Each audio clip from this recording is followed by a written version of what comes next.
Okay. Hi. Thus ends the first day of what future historians will call the Spell Plague. For you, it is a quiet night outside the Temple of Lathander in southern Cormyr. Inside.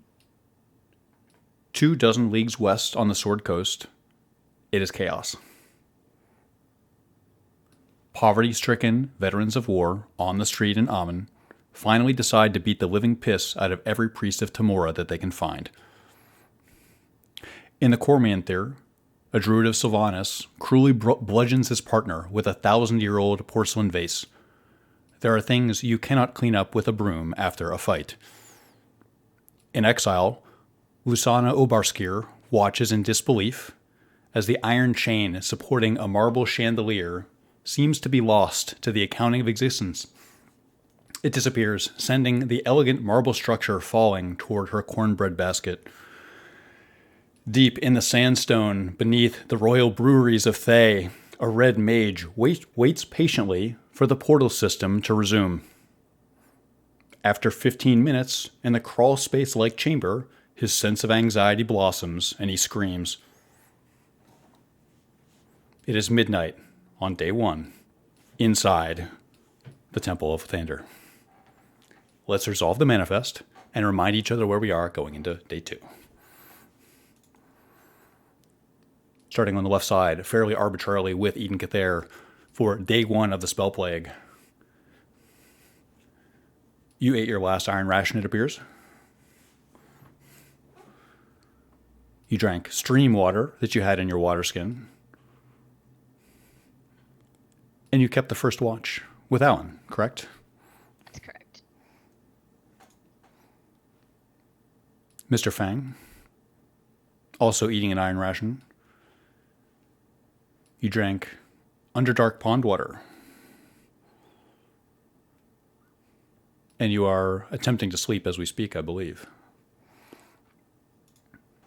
Miss Vaughn, you ate an iron ration, drank pond water as well, and took your long rest after maintaining your first watch with Eden. Is that right? Mm-hmm. Grin Cromwell,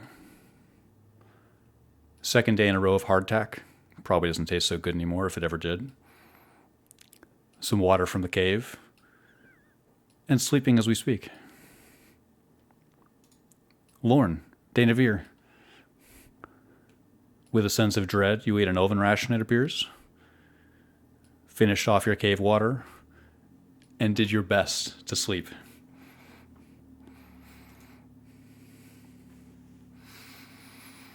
Okay.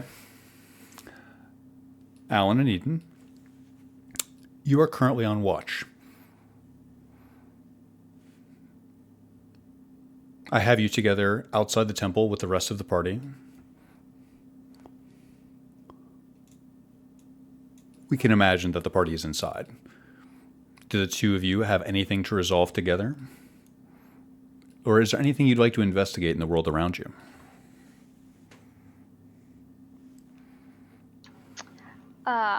Alan is still kind of ticked off, so she's just kind of gonna sit on the stairs and look angry, I guess. I think it's incredibly obvious that Eden's very out of it and is probably not even very helpful during the watch. Out of it? Yeah, he looks very distant, like he's not really paying attention, just sort of staring off into nothing. Alan, even though she is angry at Eden, would still keep an eye on him anyways. I feel like she would recognize that he's not acting quite normal. She'll pick up like a small pebble and throw it at you. Eden will not react. She'll throw multiple pebbles until you react. I think maybe after 2 or 3, he will eventually sort of turn his head the exact number of degrees it takes to like stare past her shoulder, and then he'll say nothing.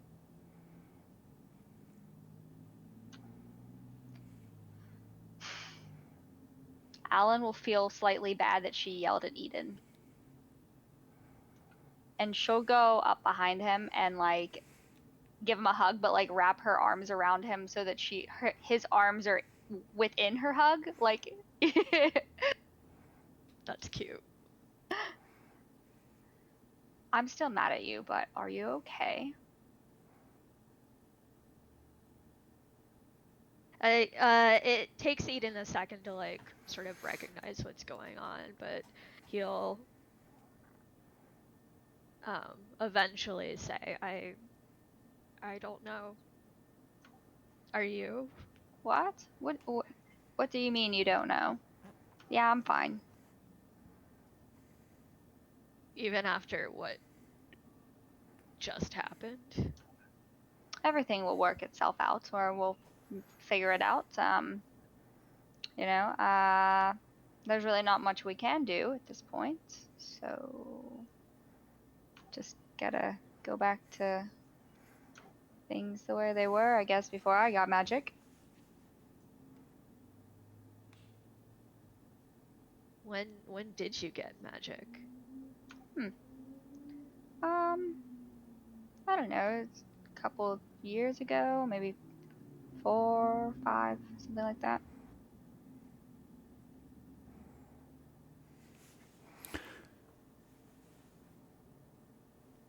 Alan. Hmm? You see Grint's leg twitch. In like an unusual way? Perhaps Or like he's sleeping? it looks like he's just sleeping. Grint. Yeah. Oh.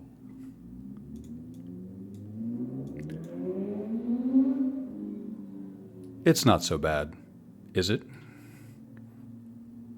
War is where you go to get a bride.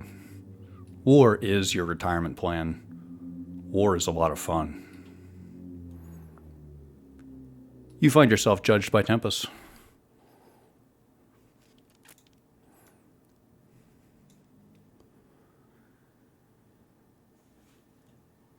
Grint. You slayed a siren assassin and gave her a proper burial. Grint, you were offered a chance to condemn your friend Ian, and you refused. Grint, Ball tempted you, and you declined. Grint, you bested peasants that thought they were soldiers. You gave the McMill boy a quick death. Grint, you gave Johann, your kin of stone, passage, an honorable quarter. Grint, other people may be the hammer, but you will be the anvil. Your reality is growing thin. Take this. You earned it, and you'll need it. Tempest offers you a sword, handle first. Grint will accept it, but bowing his head, not making eye contact. It feels firm, secure, powerful in your hand. Do you withdraw it, pull it toward yourself? Absolutely. You notice that where Tempest had been holding the blade, his hands have been cut a bit, and a little bit of the Lord of War's blood remains on the sword.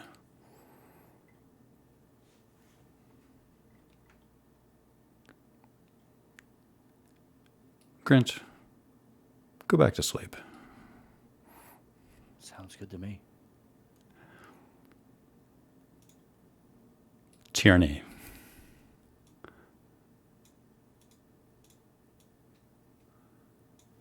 You sleep like a baby.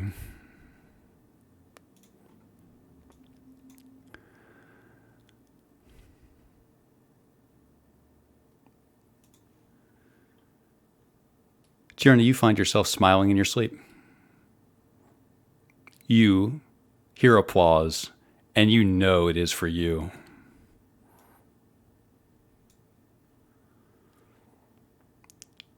You see an audience of shadows. A great amphitheater. Gray, humanoid shapes that are all respectfully clapping for you. You must be on stage. Where else would you be, after all? You hear a familiar voice, Tierney. Tierney Fang. The Arc-Lich casts a familiar spell. Prestidigitation. A thick envelope levitates towards you. How else would a skull hand you something? Tierney, take that choker off. You've earned it.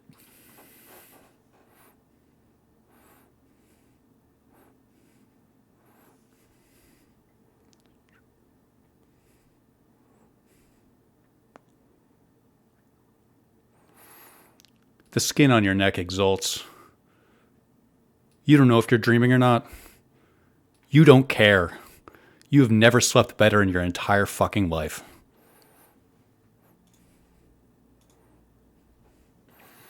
I'll genuflect slightly.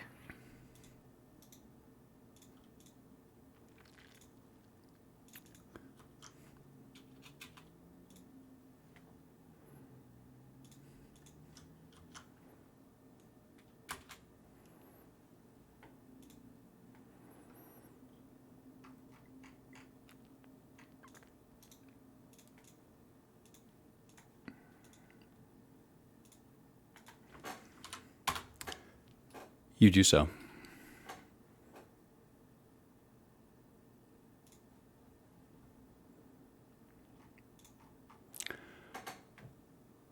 Lorne.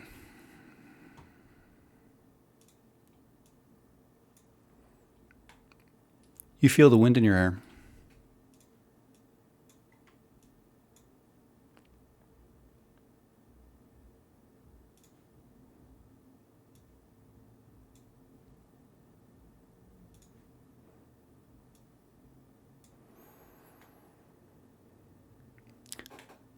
Lauren, your eyes open, and you feel a sense of vertigo and excitement as your point of perspective on the gray, cloudy, nighttime horizon rolls a bit. You realize that you're on a ship. The wood creaks, and a hand brushes against yours as you and another figure reach for the same handhold up in the crow's nest.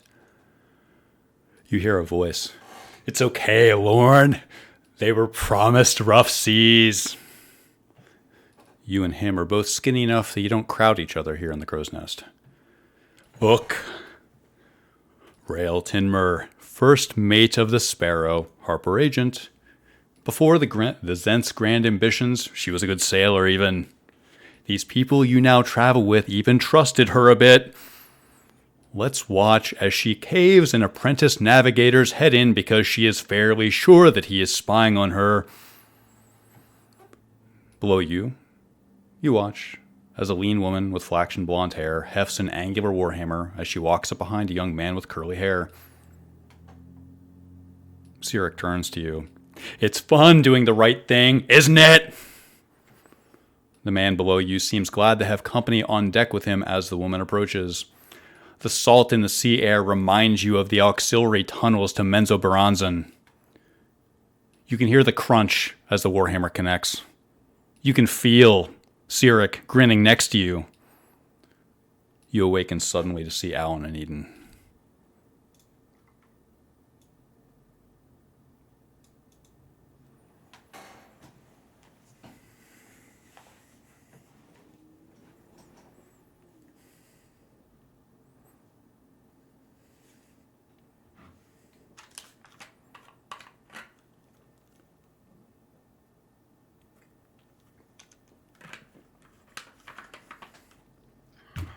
So, Eden, what's on your mind? Other than the lack of magic. How can you think about anything else?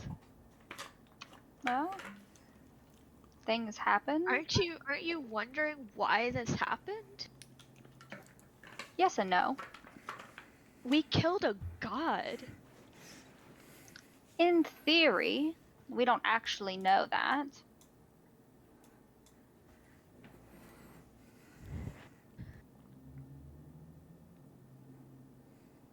I mean, it's a good theory. Don't get me wrong. Yeah, I mean, she could maybe not be dead yet. Maybe.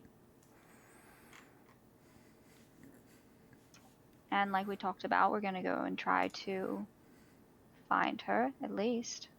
Yeah. And then you'll have some closure, or we can bring her back potentially. Do you think all the gods are dead? No, especially not the evil ones. How do you know? Well, the shadows were still alive, which means they have access to the wave of shadows. I think that's what it's called. So obviously Shar is fine.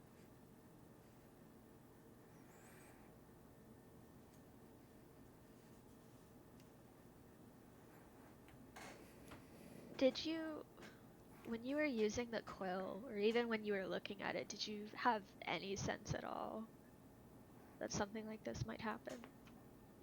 Nope. Not a single sense at all. I think you're the only one that felt anything, or saw anything, I should say. I mean, I think we all felt the weave leave, but I guess I've been yeah. out of Sembia too long in the sense that I forgot that all things, even magic, have a cost. That they do. That they do. Eden sort of leans away from the hug at that point and looks over and does Lorne look awake? Lauren's eyes are awake, and he is not moving. He seems frozen.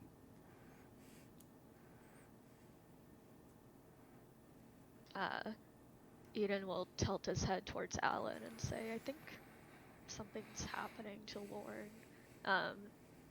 And he'll wander over to Lorne and sort of kneel down and say,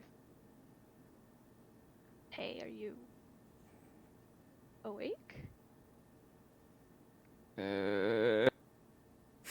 Is the most he's going to get out of him. It's as though he is attempting to speak but cannot move. Interesting. Eden will just sit next to him with his hand on his shoulder and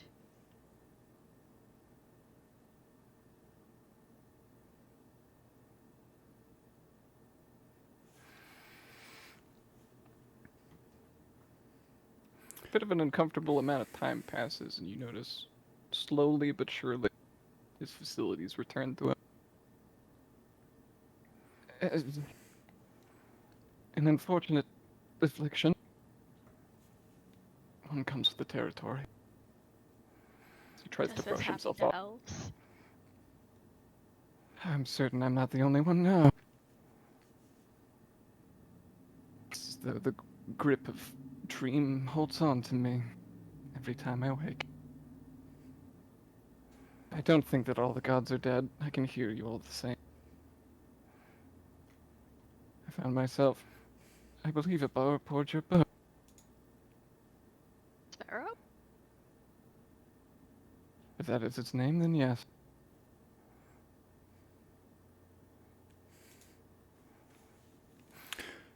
What did you see there? Out of character, do I understand who that was talking to me? Does Lorne have an understanding of the entity or not? Yeah, definitely. Cyric, the Lord of Lies, the god of murder.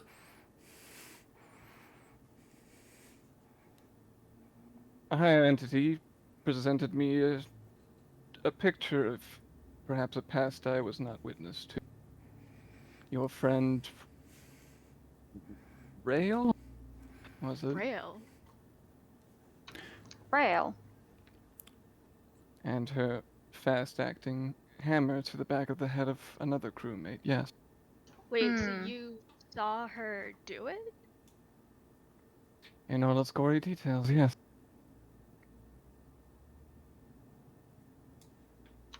Well, I mean, we knew that she did. No, she He- did tell us herself. That's true. Mm-hmm. And she But- didn't tell me. Well, you weren't there, so how could she have told you? Yes, as though this was an important thing for me to see. I'm not sure why, though, because we already knew, and Dawn was a Zentarum agent. Supposedly. Yeah, supposedly, but I mean, it sounded like she had been following him for a while. Or the other way around. Yeah, or the other way around, yeah, I guess. You feel Did like. you- Good. Sorry, Good. go ahead. You first, please. Sorry, Eden was going to ask, did you get a sense for who wanted you to see this? Oh, yes. Eden stares. It takes Lorne a moment to really soak in the surrounding, as though he is trying to get back into the groove of waking up and accepting that magic is gone. You see him gesture to clean himself, and nothing happened. Sure. As I said, my lies died with Mr. Xeric spoke to me, or some approximation of it.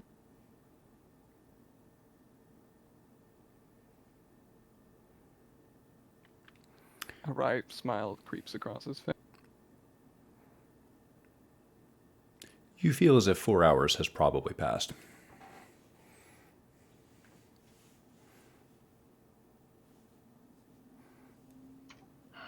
Oh, Eden, I think it's time to take a little snooze here. I'll wake the others. Take a rest. All right.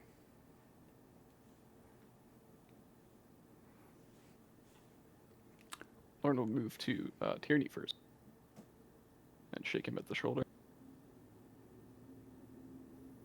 Awake with a start. Tierney, you awaken and feel intuitively. You find the break in your choker immediately, and for a moment, after one wakes you, you set your head back down in your bedroll in relief. Your neck feels wonderful. Closing your eyes again, you touch your right breast pocket. Yes, there's something in there.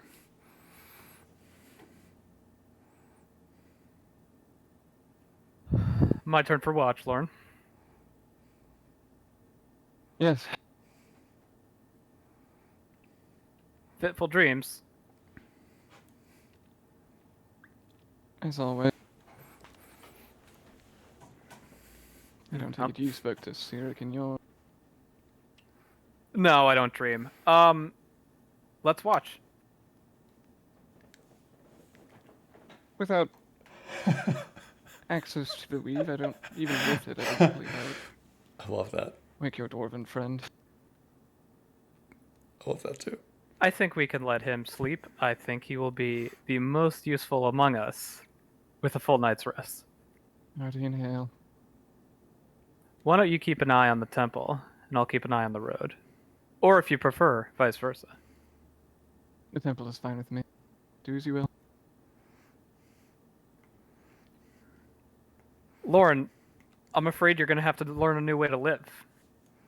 It sounds like you've done that once or twice before already.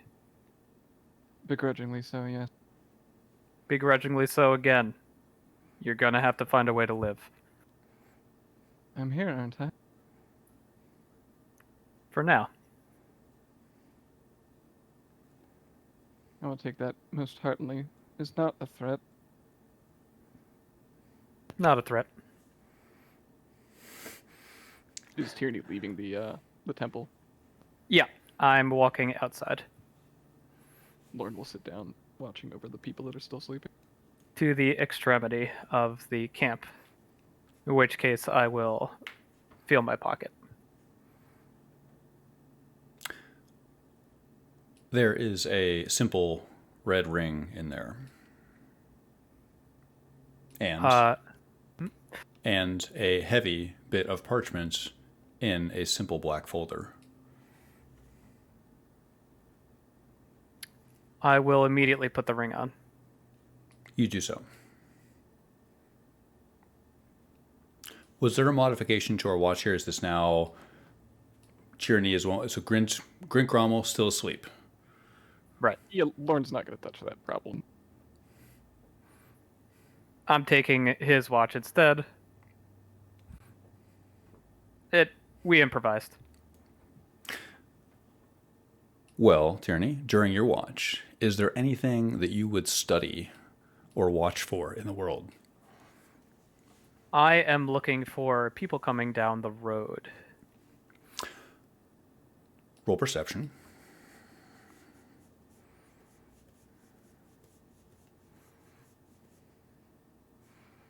Okay. 13. Roll insight.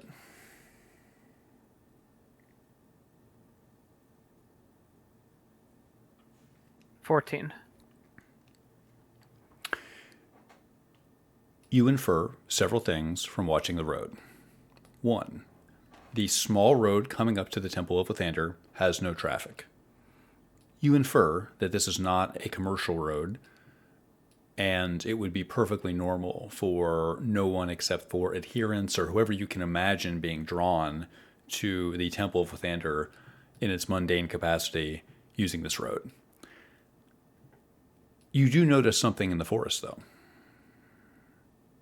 You watch as very close to you, a tree turns to ash over the course of 30 seconds. It slowly melts before your eyes. Many of the trees around it seem unaffected. You think maybe this is nothing to be worried about, and then 30 seconds later, a small, round blackbird lands with a faint thud in the dust by your feet.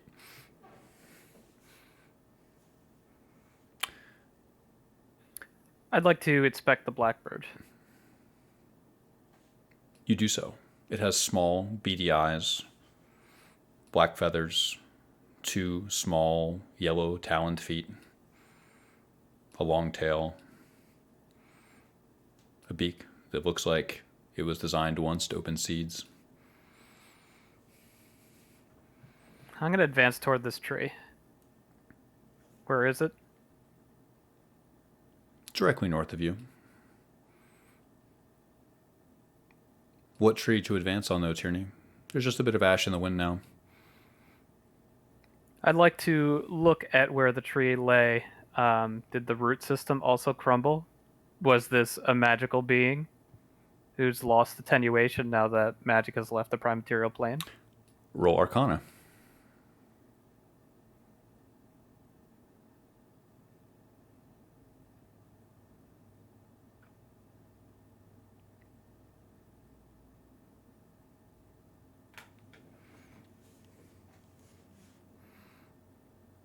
$10.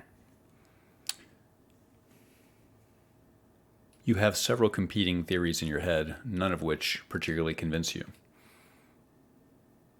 Lorne, Dainavir, you're also on watch for the second half of the watch, is that correct?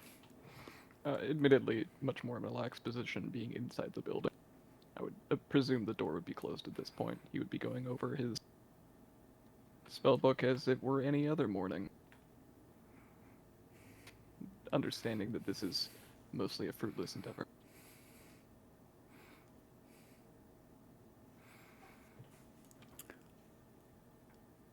Alan? Mm-hmm. You used to love dreaming about being in your bottle. It was a place of safety, of comfort. When you were there, you felt safe. Your blood remains here, and there is now a long, inlaid cylinder nestled in the cushions. It looks like it was held down and angrily smashed. Nearby, there is a broken hammer. The solid adamantine would last for 1,000 years of heavy use on the surface. There is a hairline crack in the middle, rendering the tool useless. It is quiet and cold here. You have a sense of loss. Best to go back to sleep, Alan.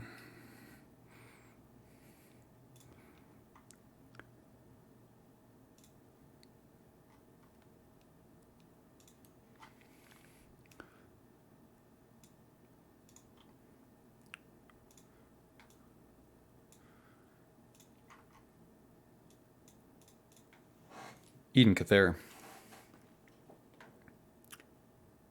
You find yourself somewhere familiar. You remember the moon in the dirt here. The poplar tree. Why did you come here the first time? Did you mean to? No one told you to take a path behind the inn when you were in Dawngleam, and yet you found something that now feels rather sacred to you. Is it safe to say that some things born of chance are nonetheless of incredible significance in our lives? There is a little scroll here, tied with a white ribbon. You know it is for you. You are starting to expect the path before you. Is this what purpose is? Best to get some rest under the tree.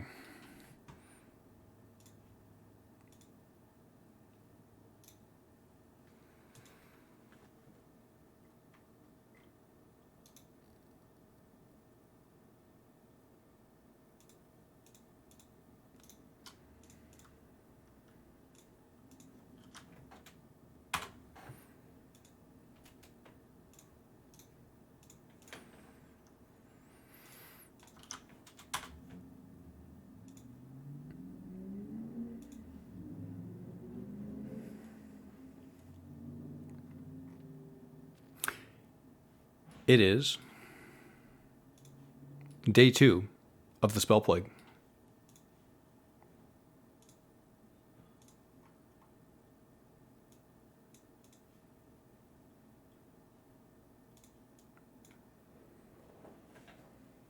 You awaken inside, outside, and around the Temple of Lathander.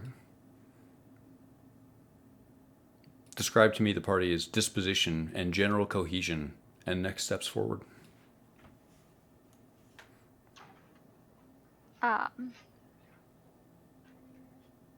Alan will kind of go to the center, kind of where Lorne is at. All right, are we heading back to the Sparrow? I trust we are. I think it's best that Grint leads.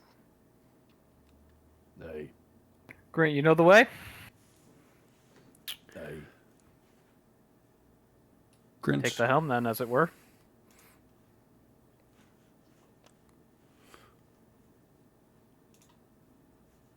I will fall in line behind him. I'll take middle.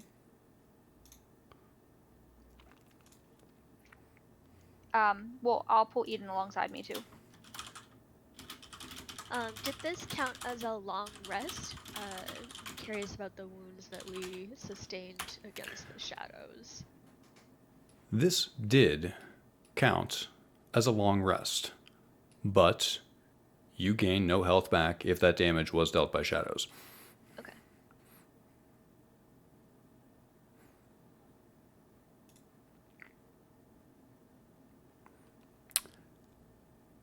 It seems we've developed a marching order. Grint Cromwell, Paragon of War. I'm told you walk first. One moment. Take your time. You guys want to see? I would walk side by side with Eden. So I'm gonna move over next, like, over there.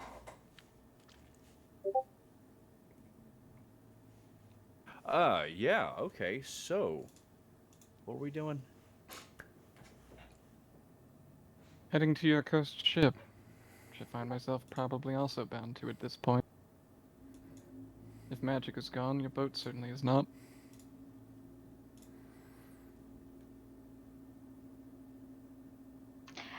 Did you say it is not gone? I get the inclination that it is persisting through whatever we are currently experiencing, yeah. Well, I like those odds, so The Sparrow's there. I feel it in my bones. how can you feel it in your bones? We were sent here on a singular task on the Sparrow. We accomplished that task, for better or worse. It's still there. Do we need to find Captain Barrick? We still have the God, no, I problem hope not. of navigating the Sparrow. You said that we needed a helm. I was guessing, I'm not sure. It is likely, yes. I I think think that I would not like to strand the captain if we can help it. I don't think we need him because he wasn't there to begin with. The first time around when it was sailing, I think the crew members are the ones that potentially have it, or it's on board already. No, it was just him alone, bearing us from Selgant to Donkleam. What do you mean? Barrick was not on board with us. We had to pick him up.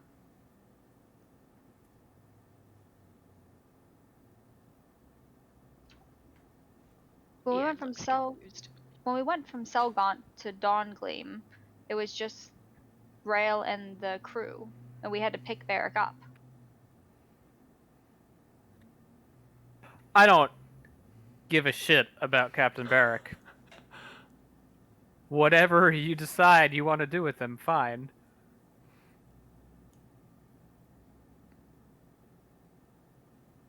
I cannot think of an individual who I hold lower or lesser of an opinion of at this moment. Let's just make our way back to the ship and see what we can find. Or I typed you out a question in my character channel. That does seem to be the leave line of...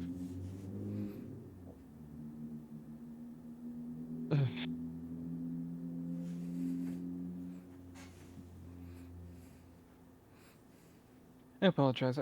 I'm not even positive as to what we're supposed to do at this point. But we can agree that the boat is our destination. Finding Yeah. Mister would be our next.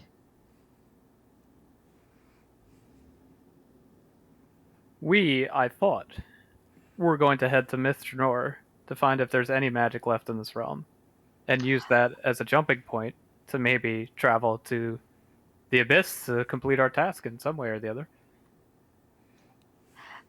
Yes, and from what you've told me about the ship, you think we could get to Mithranor quicker by taking the boat, right? I don't think we have another option to get to Mithranor. Regardless if the boat is magic or not, it will be faster by sea than by leg, yes. Absolutely.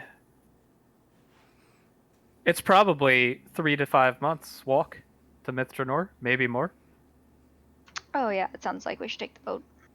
Very perilous land, uncharted.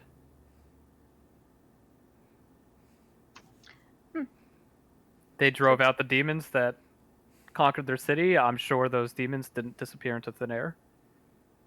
It'd be perilous either way to approach. Yeah, that's yeah, that sounds about right. Are there people devoted to Mistra in Mithranor? Eden sort of turns to Lorne. Yes. Most elves love their Mistra. Lorne will silently nod at the... Across the table, where is Mithranor? to our northeast. It's to our northeast. Off the map. Yeah. Depending Like on two and a so half- it's not on the map. Gotcha. Okay. correct, it is off the map to the northeast. You are relatively familiar with the overall arrangement of how these things fit together. You know that Mithranor is a massive elven city hidden deep within the Cormanthir, which is the forest that covers the northern side of Central Faerun. And It's not a port city, though. it is not. It is nestled deep in the forest, but some of the so there are multiple waterways that allow faster travel through this otherwise difficult terrain.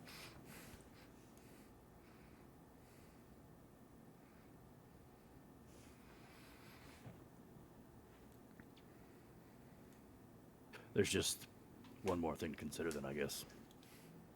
Do we at least want to confront the Baron, see what he knows?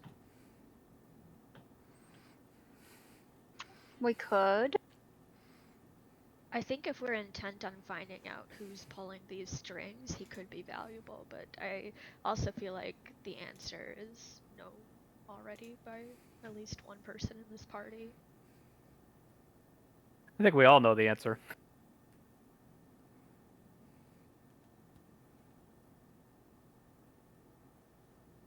Do we? I have not met your Baron. Clearly he was important to this, though. He's kind of a schmuck. Well, we could just stop in port, pick him up, and hold him hostage on the boat while we find out answers that we want. So I think if we're hoping to reach Mistra before she bleeds out completely, we need to make as direct a route as possible. yeah, I could agree to that as well.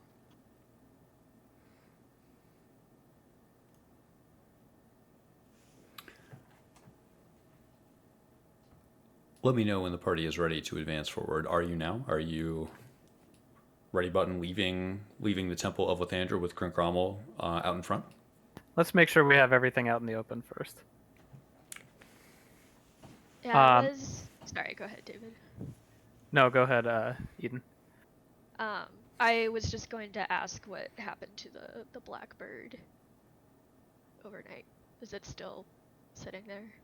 I didn't touch either the ashen tree or the blackbird. Eden, you can smell sulfur in the air. If he turns to look for the source, does he see it? No. You must be either downwind from something massive or it hangs in the air from some other source. It smells like something's about to burn. Yes, tree incinerated during the night in front of me. You didn't seem to mention this as a problem during your walk. It didn't attack us, didn't threaten us. It merely happened. Just the one tree? One single tree turned to ash in 30 seconds. And I watched a blackbird die in front of me.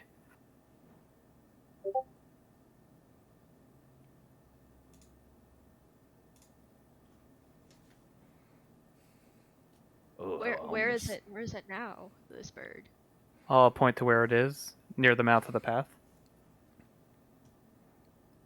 You see a lifeless little blackbird, Eden.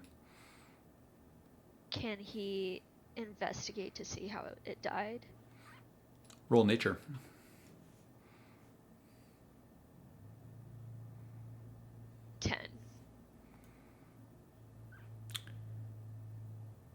Describe to me how you would conduct a field autopsy, or what factors are you looking for?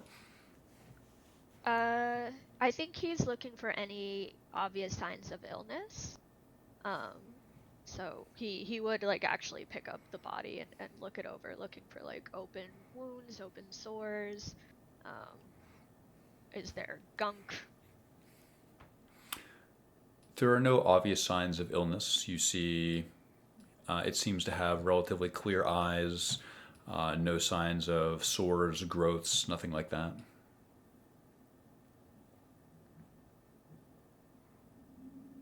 That's odd. I can't say why this happened. Maybe this was a familiar, and its magical connection to whoever its host was severed. maybe this creature was surveilling us.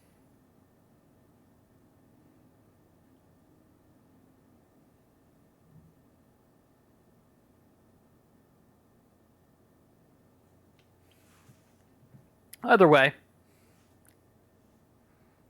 I've gotten a little bit used to extremely creepy omens happening at a high velocity in this trek through the woods, so a tree burning to ash, a spelljammer, a captain whose name is completely forgettable and yet on the tip of everyone's tongue. All of these things are minor at this point.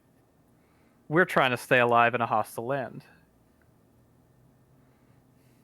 Such as it is. such Can as we it is. At least be in agreement the next time one of these dark omens happens on watch, we report that to the rest of the party. Or at least those that are awake. As you wish. Thank you. A perhaps more pressing concern. Can I use insight on that?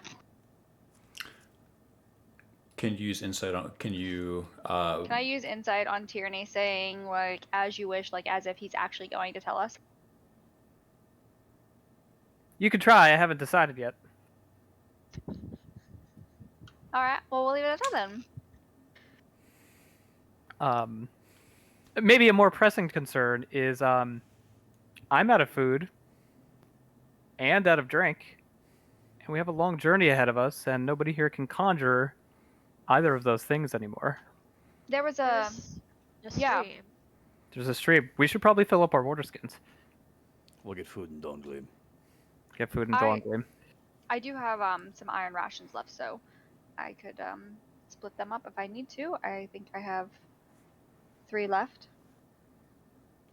3? What did you Those eat? are on the cart. How many did we begin with? Hold on. How many did we start with? 4, right? Oh, I guess I just have been marking it. Okay, I only have 1 left. I was gonna say I thought you were down to 1. I'm I down just to a forgot half. to change it. Not to mention whatever was lost in the cart being stolen. Yeah. Well, I don't think many of us stored anything in there except for my couch. Let's go fill up our water skins at this stream. Lead on. You can, before you leave, fill up your water skins with stream water here. Who does so? We're all raising our hands. Okay, thank you. That's everyone. You fill your water skins with the cool stream water. Seems clear and smells inoffensive. And my belly. You drink some right away. Absolutely. Wonderful. Same. You do so. It seems renewing, refreshing. It feels good. I think Eden will very quickly, as people are getting water,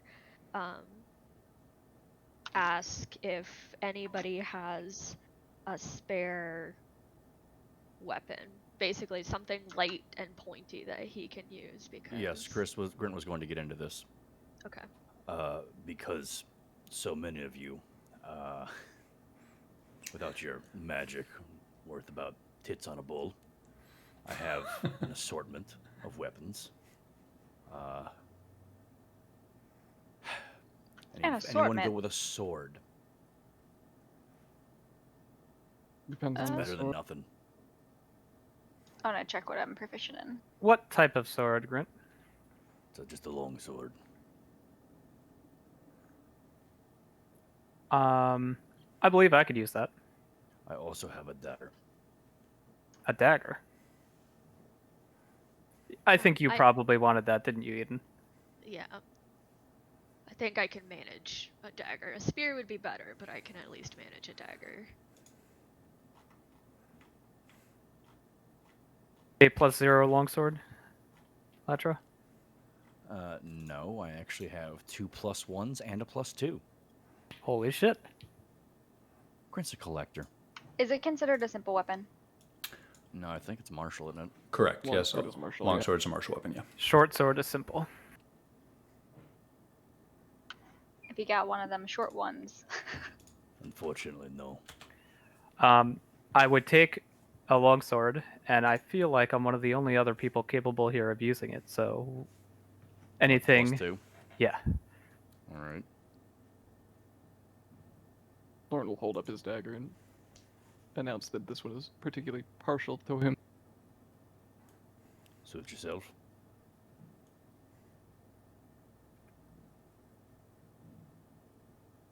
Alan, Mm, you want a sword? I have my own. Very well. Thanks, Grant. So I- Eden rather, is getting the instructor +2 dagger. Noted. I sent that item block over. Okay, good.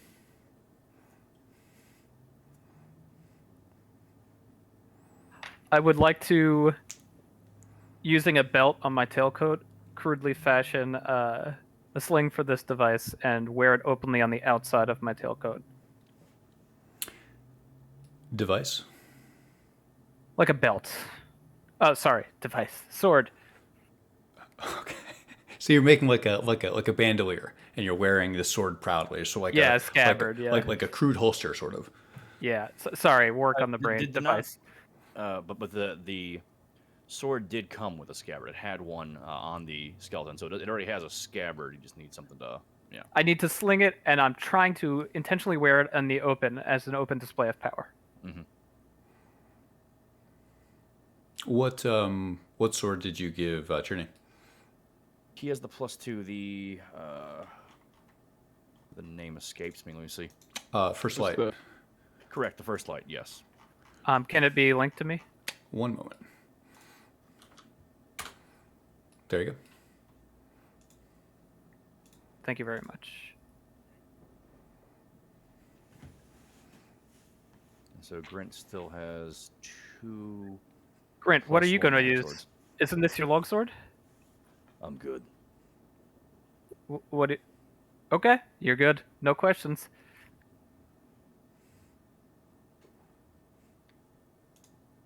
Also, over the table, now that magic is gone, how does the mechanical function of a magical weapon work at this point? Do we still keep the numerical value, or how does that work?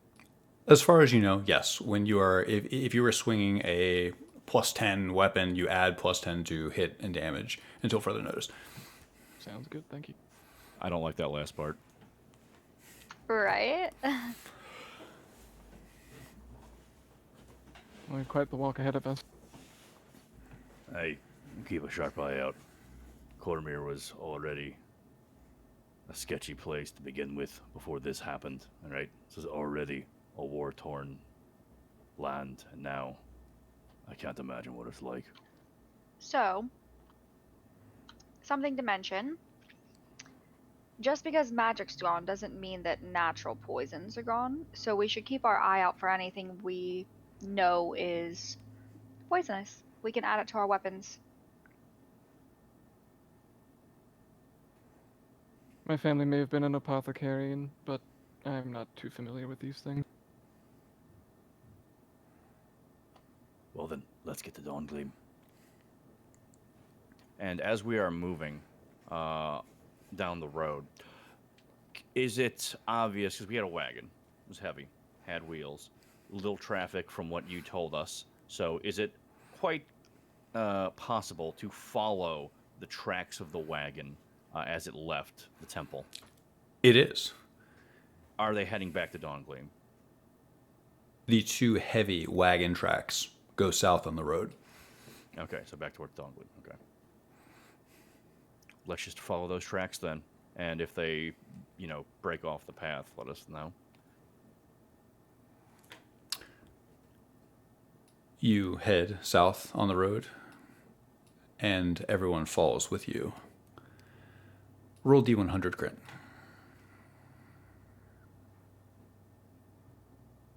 $42. They answered everything. Noted. Grant, as you walk, you feel as if you're walking through a battlefield. Distantly over the trees, smoke rises from fires you cannot see. The faint smell of sulfur is everywhere.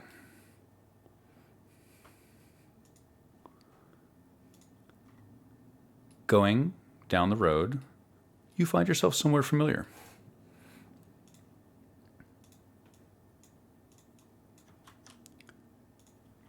You pass somewhere that you've been before.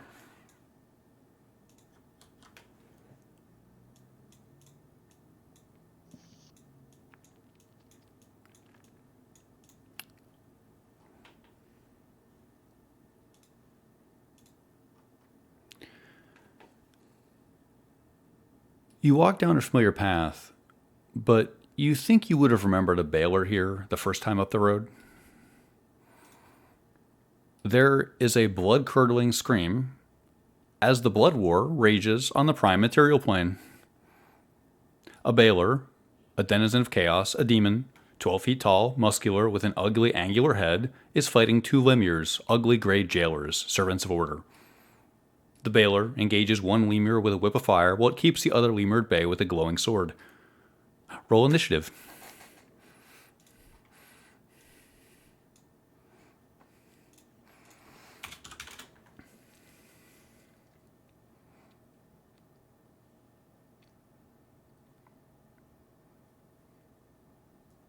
$14. Alan Vaughn, 14. Lauren with a 7. Mr. Danavere with a 7.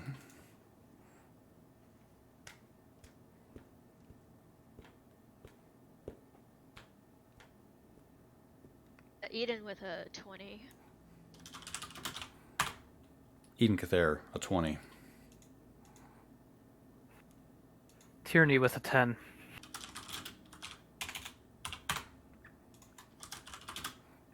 And Mr. Cromwell? 8.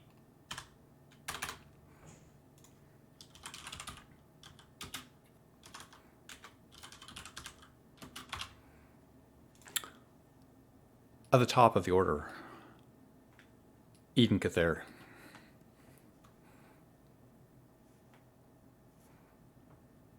You bear witness as you see the lower planes in your plane.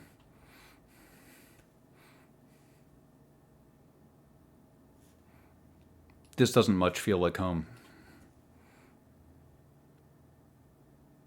I think he'll call over quietly to Grint, like not wanting to attract their attention as much as a group of people rolling up cannot attract attention. There's no way we're taking these on, right? Why not? It's in our way. Oh, absolutely not. We can't heal, we're injured. You think it'll let us pass? I think we should cut through the forest. Grant, this creature is far beyond your capability. Grint did not like hearing that. No, I mean, I wish we could do something about this. I wish... at least the church is empty, but we cannot hope to win this battle. Does this demon look injured? It does. You see blood running down its right hamstring. It has seen you, you think, Grint. As the discussion about subterfuge and sneaking by reaches your ears, you realize that this demon is likely able to see and sense you from this distance. Grint, roll insight.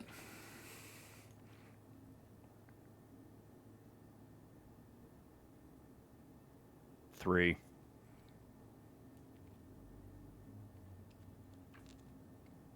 You know that demons are dangerous.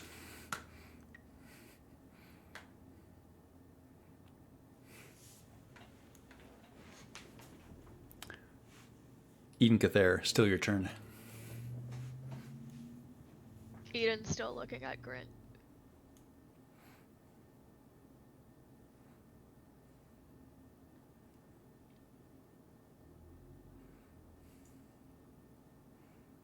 Grint's just looking at that demon.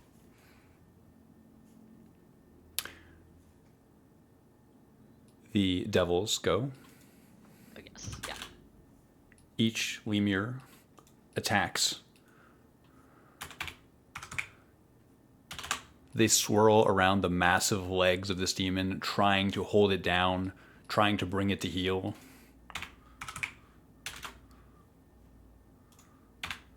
The top lemur misses.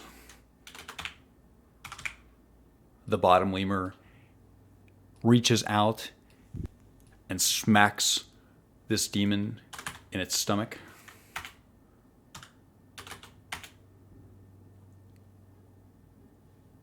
Alan Vaughn. Eden.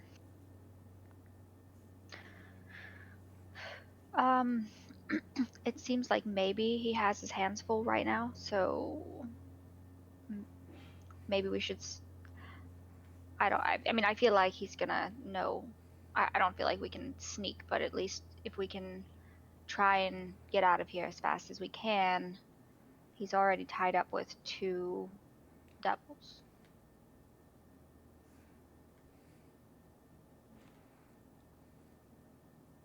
I mean, as long as Grin's coming with us, we can't just leave him here either, if he's set on fighting them. Grint. What? Are you dead set on fighting?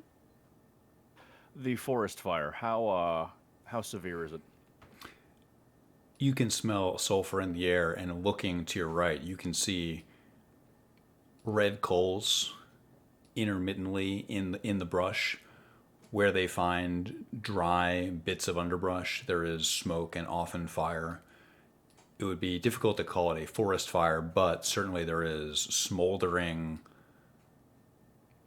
red-hot coals on the ground in certain places, and some of the trees have caught flames and are smoldering. Maybe it is a forest fire.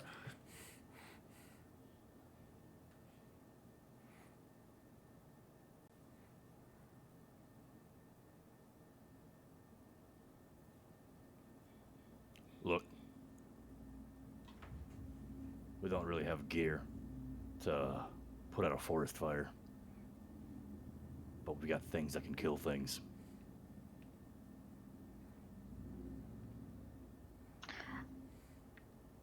I mean, I don't think that we can kill this thing. Won't know till we try. I'm going to go into the church. I want to see if there's any sign of how they got here.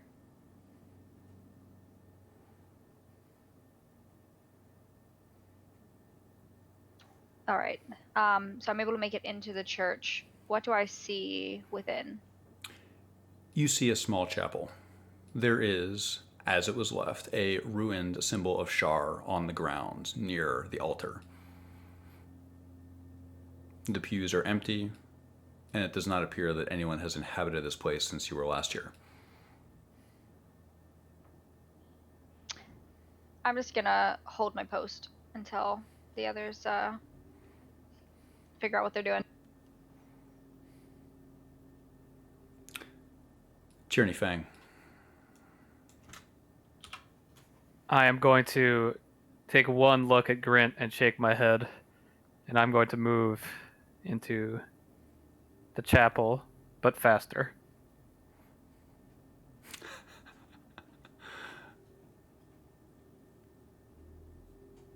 I'd like to... Is this a lectern or an altar?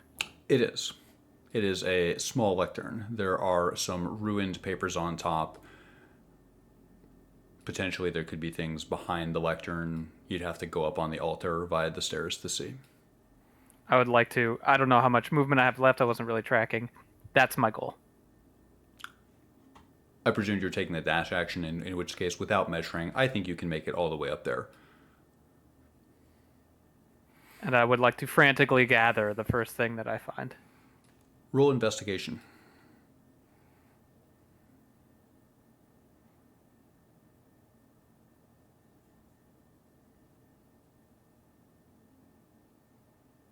Eight.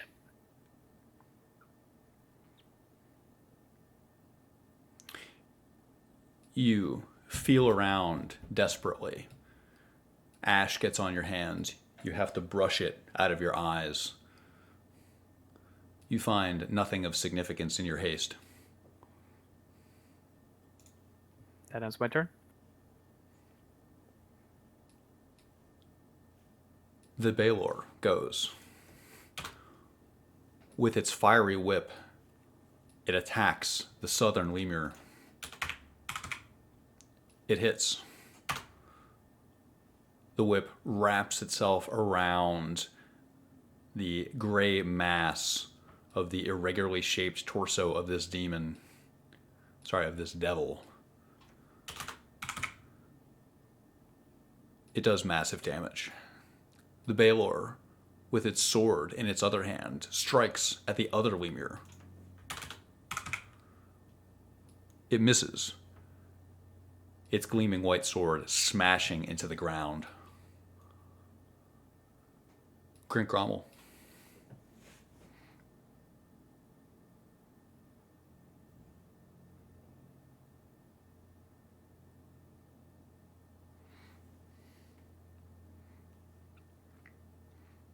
Oh, it's really hard to get.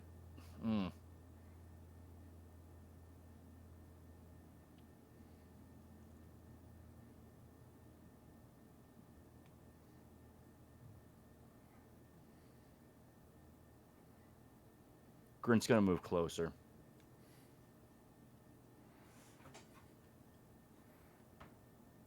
He's gonna observe. Getting closer, you have a sense of what's happening here. These lemurs are lesser denizens of the plane of order. They seek to arrest, stop, and contain agents of chaos like this Baelor. You get the impression, simply watching, that these lemurs are not meant to overpower this, but simply slow it down.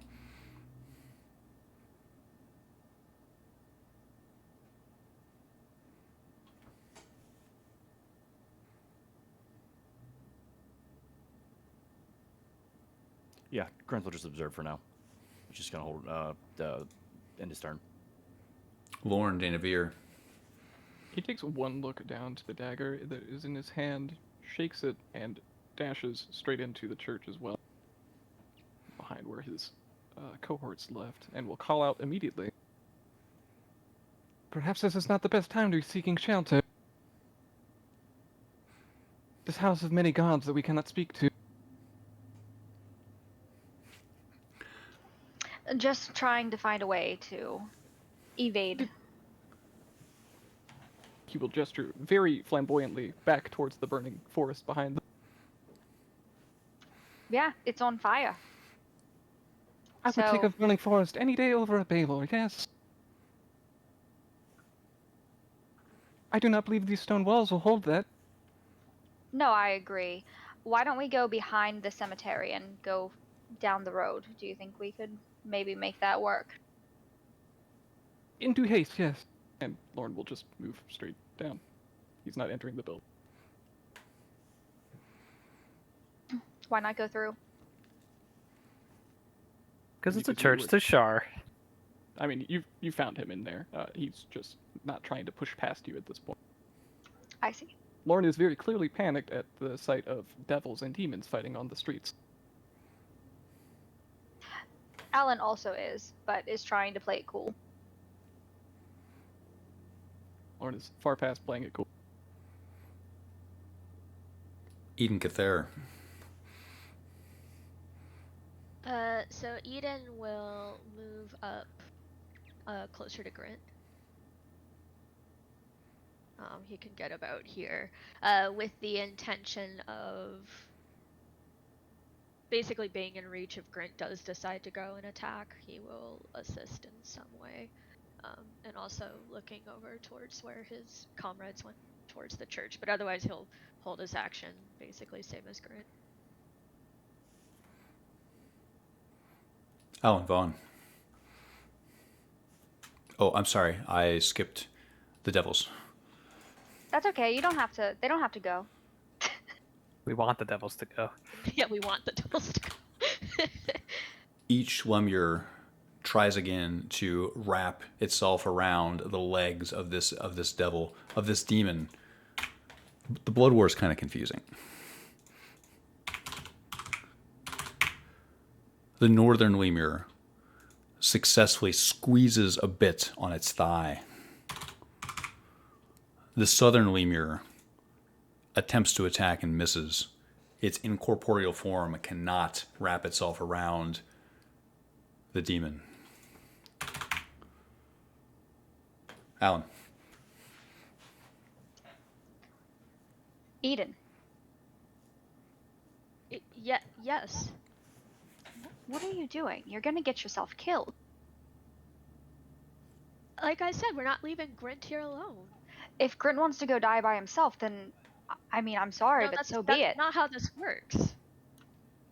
I mean, unfortunately, I would leave everyone for this. So, if I Grint wants don't to think die you by would. himself, No, I don't think you would. Listen, if we need to run, I'll grab onto him and pull him with us, but until you figure out where we're going, I'm staying here to look after him. Where are we going? we do need to run Where?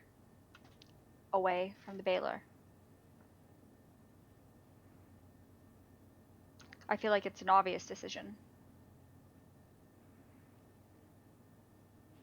I'm going to run past the cemetery on the eastern side. I'll meet you down at the end of the road.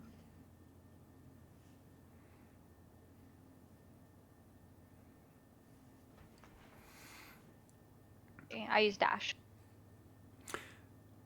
And when I get over on this side, I will try and I don't know how high this stone wall is, but I'll kind of like crouch a bit. It's about 3 feet high. It's like a kind of like a small border fence meant to serve as a demarcation from the graveyard to the land around it. Got it. Alan's also at this point visibly disturbed, and so she'll kind of kneel down and like peek over a little to see what's going on and just kind of wait. And as she would have been running over, she would have kind of ushered to the rest. Like, let's fucking go.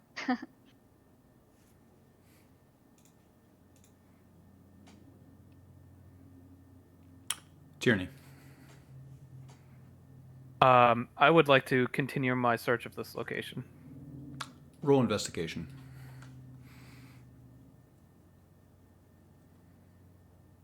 Natural 1.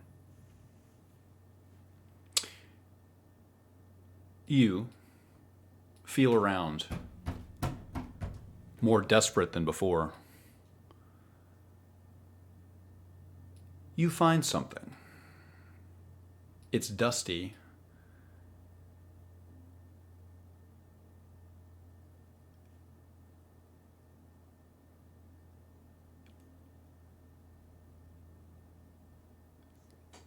It was underneath the lectern in a spot that was particularly obvious to you. As you touch this and you feel a little ting, you feel like if I was going to hide something, that's where I would hide it.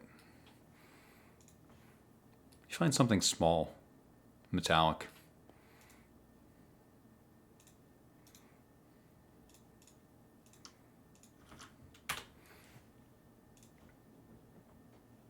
In your nostrils, you smell and almost feel sulfur.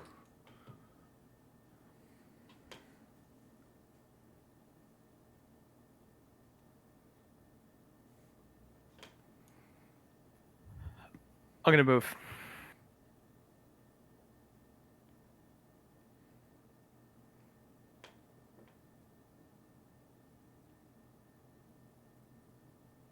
I think the search was your standard action. That's your move. Can't dash, but Yep, that's correct. you find yourself behind this low wall where you see Alan crouching down, keeping her body low to the ground.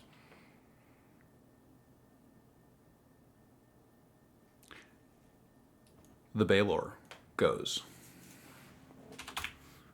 The Baylor attacks with his whip. His whip again wraps around the southern lemur. Its shadowy form is incinerated. With his white sword, he attacks the northern lemur and hits nothing but earth again.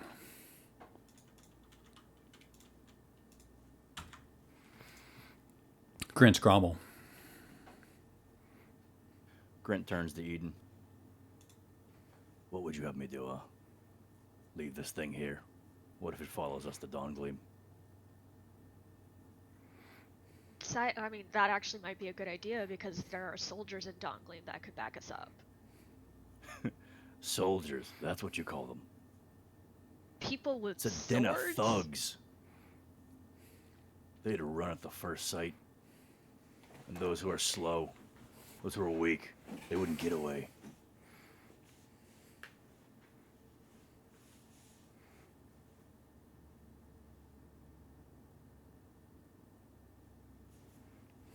I mean, So what would you have me do?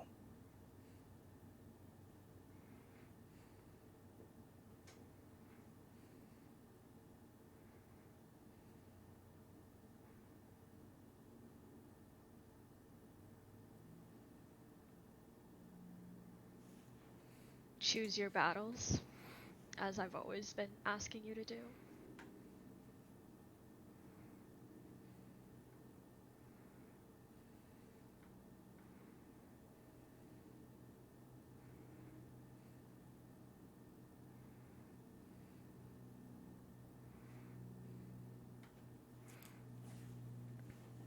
Anything on your turn, Grint? Grint's going to dash to the side and just get in between the Baylor and the other party members. He's going to go right there. He's going to dash. Do you speak Abyssal? No. The Baylor looks at you. Its face is so goddamn ugly, Grint. It has angular features, a strange nose, big tusks, one is chipped. It growls something at you that you don't understand. Lorne Dainavir. Lauren also does not speak Abyssal, and would like to disengage from any sort of conversation, and will try to regroup with his friends for the dash action. Goodbye. Alan knows Abyssal. Would she have heard what he said? Not from there. The double move, I believe I can make it to directly behind Tierney, which he will also crouch down behind the 3-foot stone wall at this point and hiss out, "At least we're in agreement. One of us is not." And he will throw his hand over the wall, pointing back towards the bale.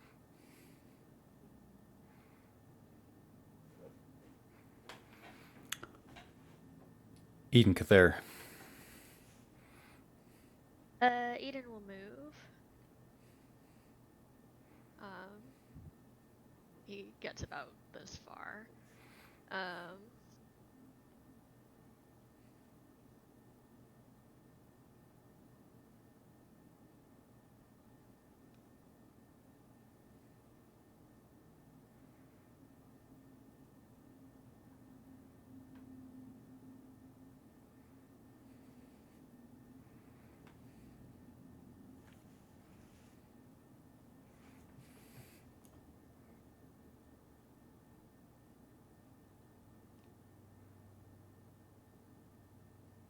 He'll use the dash action to go catch up with Lorne. He's still has his eye on Grint and the Baylor as he does that.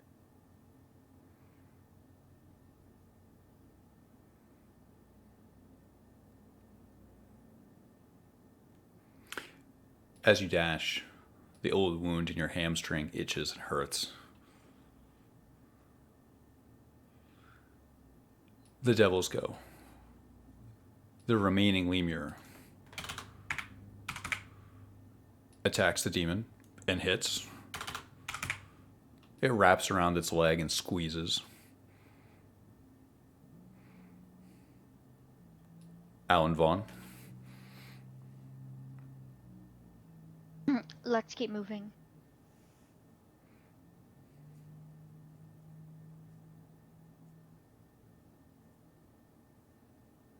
I'm just going to kind of crouch here behind this statue.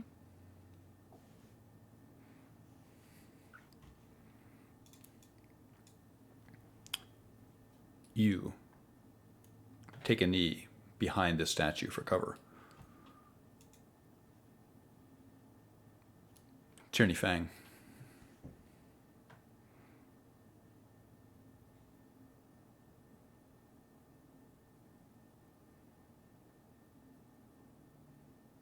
I'm going to stand erect, look at Grint, and yell out, "Come with us or die alone." And I'd like to sprint after Alan.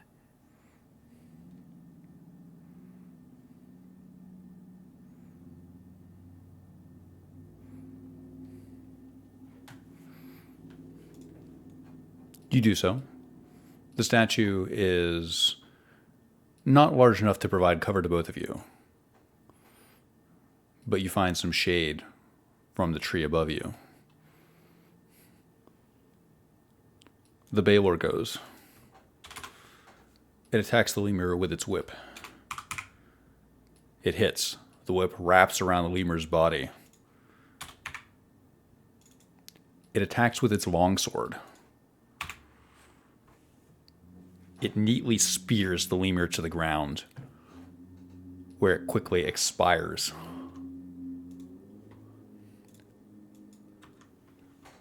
Grint, the Baylor looks at you. It doesn't speak common, but it can try. It barks at you. No magic bitch to keep me out.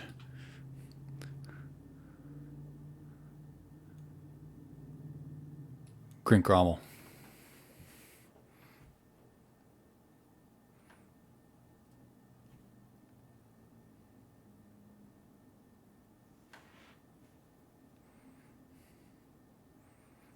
Grant will catch up with the others.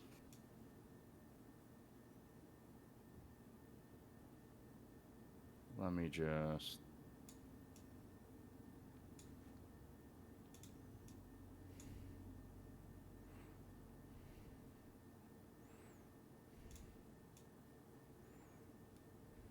move to right there.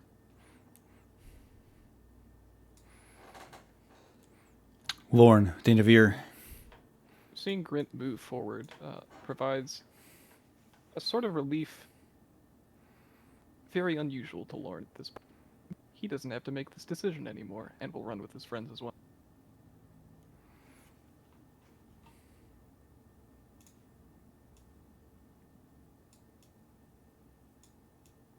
Admittedly, a little bit more in the open. You have no talent for subterfuge. Not today. Top of the order, Eden. Eden breathes a similar sigh of relief seeing Grint move, and he will get to about here on his action, and then seeing that there are no more devils to distract the Baylor, he will sort of clasp his hands together, praying that this will work, and he will cast second level Moonbeam on the Baylor. You notice something. The clouds part just a bit for you. You imagine that the moon must be somewhere up above. Roll damage.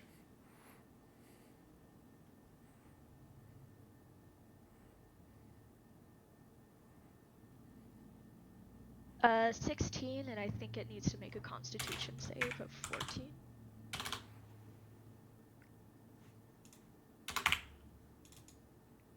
It passes. Okay, just 16 then. 16 radiant damage? Got it. Yeah. From above this demon, the clouds part, and a beam of pure light sears its skin from above. Alan Vaughn.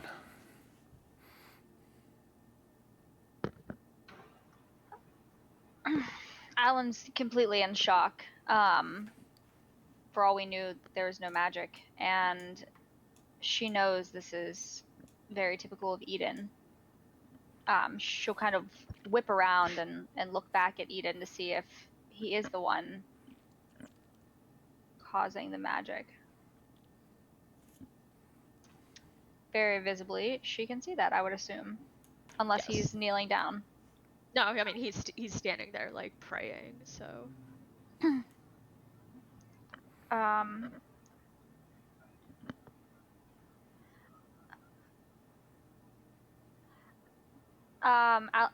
she doesn't know what to do. Alan's not willing to leave Eden, and so I think she's just gonna hold until Eden catches up.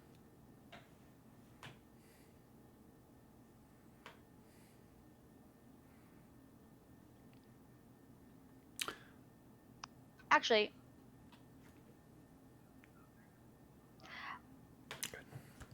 no. Yep, that's what's gonna happen. Tierney.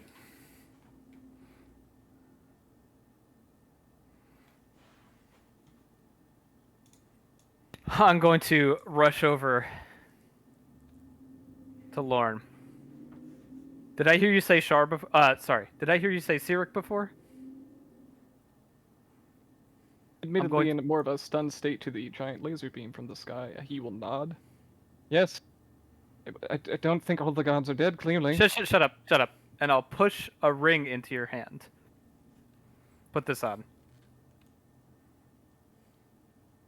I'm going to hand him the ring that I just got.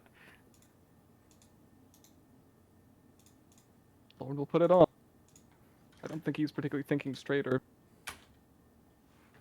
taking this as a deceptive action. We can't run anymore. He just pissed it off.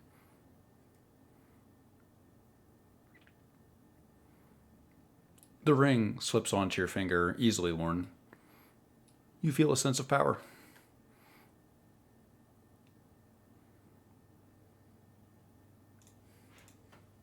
I would like to cast invisibility. On, Myself. of course.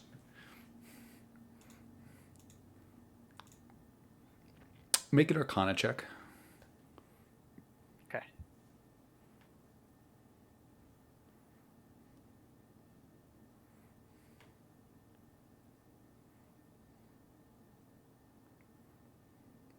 $16.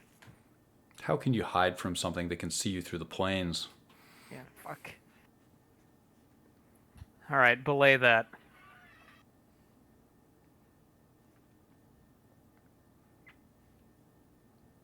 I have a better idea.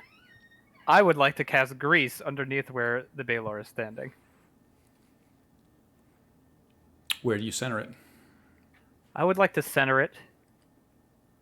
Let me draw on this map for you. The pink box is the moonbeam. Correct. Directly where the moonbeam is. Maybe it'll conflagrate. You do so, summoning a foul, greasy, yellow sheen that sticks to the burning ground. A bit of the grease starts to smolder.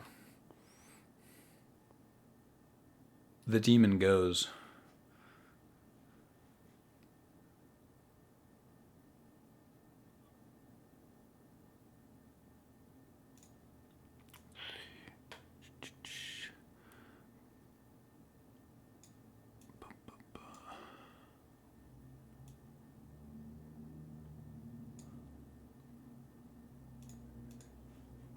The Baelor's massive wings carry it towards you with terrifying speed.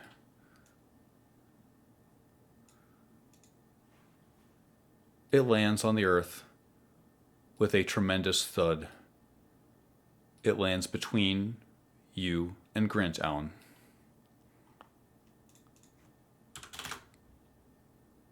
Alan, it attempts to wrap its fiery whip around you. What's your AC?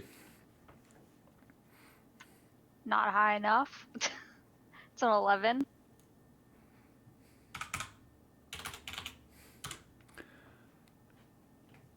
The massive fiery chain goes inches from your face.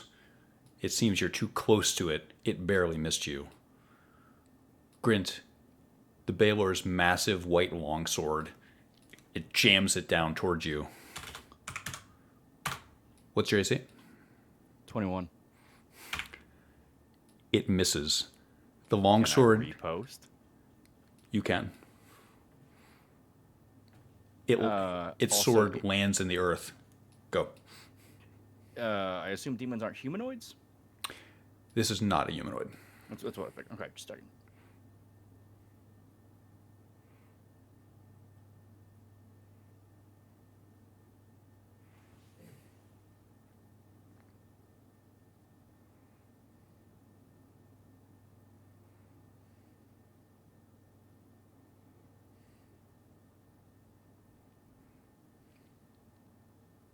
$13? 13 misses. Yeah, I imagine it does. Grint Cromwell, it becomes your turn. Grint yells out to Eden.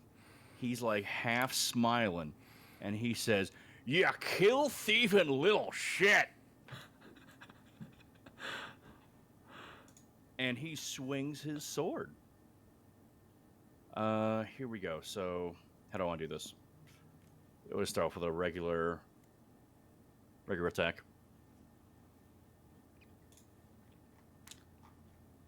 $20 dirty. Hit.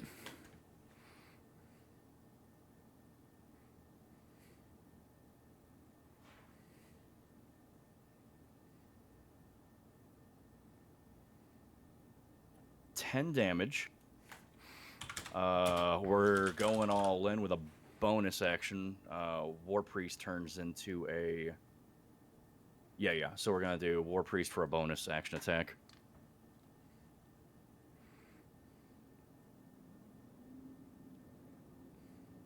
$14? 14 misses. Okay, then finally, we'll do Action Surge. And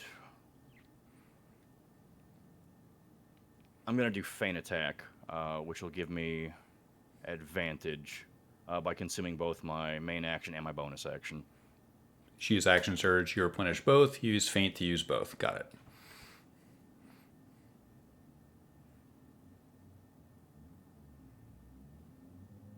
$21. 21 hits. 2 of your attacks hit. You slash deep into the ropes of muscle on its thigh as it faces you. How much damage?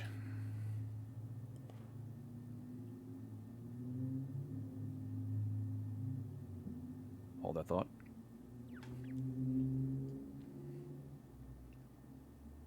Comes out to 15. For a total of 25 this round. Correct. You, after cutting into its thigh, you stab upward and forward and get it in the guts. Lauren Danavir. Lorne will look down to the ring, clenching his fist. I've called out to so many cons. He'll look up to the sky. To you, Cyric, I never spoke your name. And he will try to cast Ray of Enfeeblement on the Baelor. A strength saving throw, I believe. It's actually a Constitution saving throw. What's your spell DC? 14. He passes. Even with that effect, you see elation pour over Lorne. You feel like you were able to summon something there. You feel like you were able to affect the world somehow. All is not lost, Tyranny. Live a different life, yeah? Something may be lost. At the top of the order with Eden. Alright, so Ian's concentrating and will continue running towards his friend. I think your input got switched or something. You suddenly sound very far away. Is this better? Much better. Okay. So he's running towards his friends and he's calling back to Grant, "What would you have me do?" And then he'll, as his bonus action, move the moonbeam onto the Baylor. Roll the radiant damage again. Okay.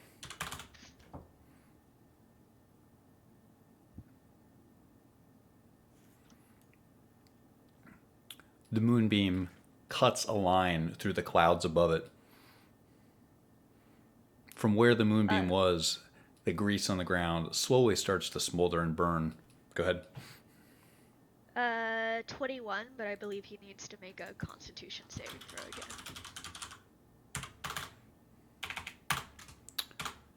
What's your spell DC? 14.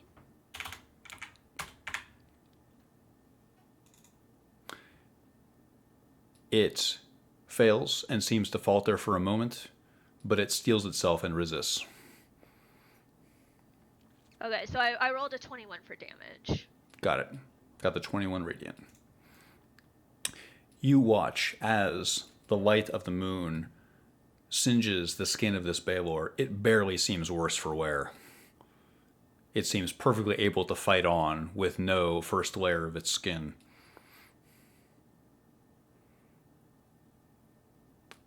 Alan. Alan will stumble backwards, very visibly shook by the fact that this thing is in front of her, and she will misty step back behind Eden. And then she will... You attempt to cast Misty Step, but you don't move. No shit. Alright, disengage then. You do so.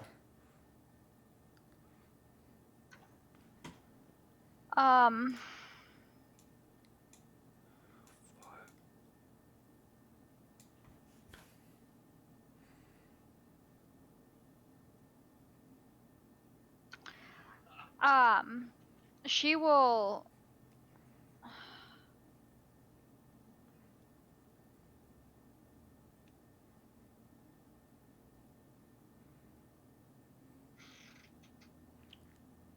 She will yell to the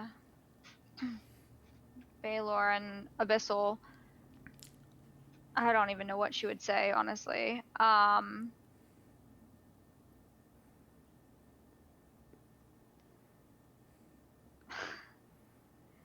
Maybe like... I don't know. Please let us live or something like that. I have no idea what she would say at this point. I have no idea. You call out desperately toward the Baylor. It calls back instantly. I am going to eat you, Prime.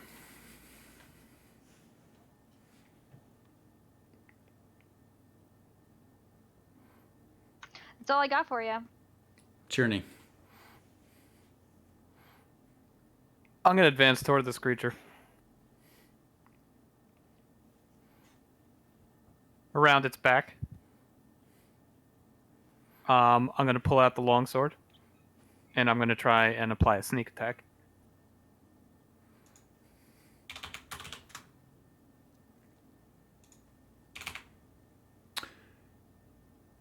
You can apply a sneak attack here.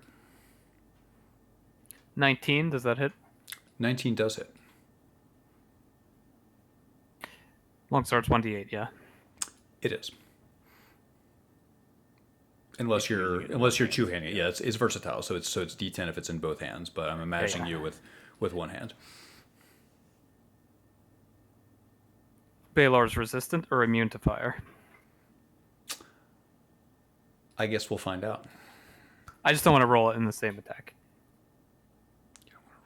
Oh, I see. It is fire immune. Okay. 12 damage. You cut upward into the Baylor. You catch its massive forearm. One moment, sorry. I wanted to add the sneak attack damage to that, which I did not, which is 2. 12 seems well. Okay.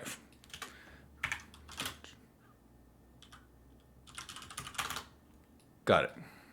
You cut upward, catching the middle of its muscular forearm. When you pull, your long sword back, a massive torrent of blood falls downward towards you.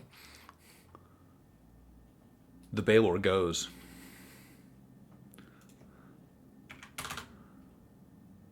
It attacks you with its fiery whip tyranny. What's your AC? 16. And I have fire resistance. It hits. Its whip wraps around you. Make a dexterity saving throw.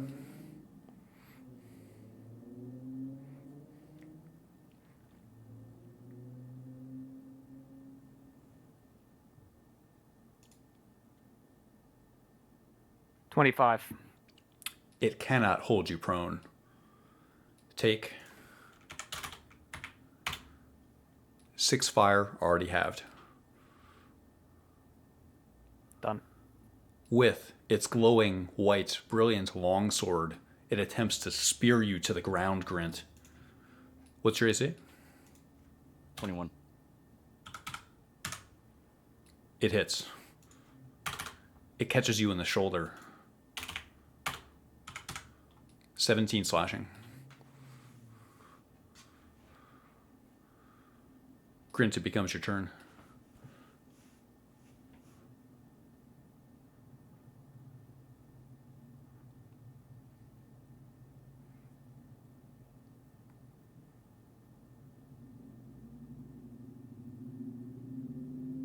All right.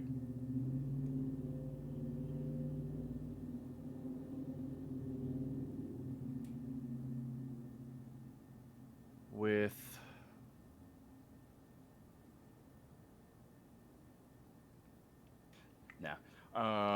I will once again do a feint attack, but this time I'm gonna take the -5 to hit for the extra 10 damage.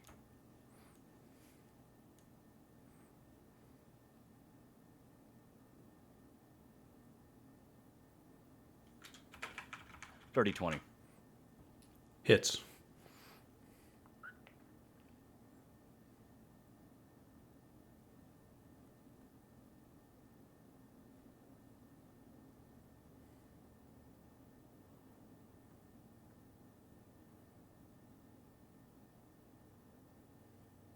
$27 damage.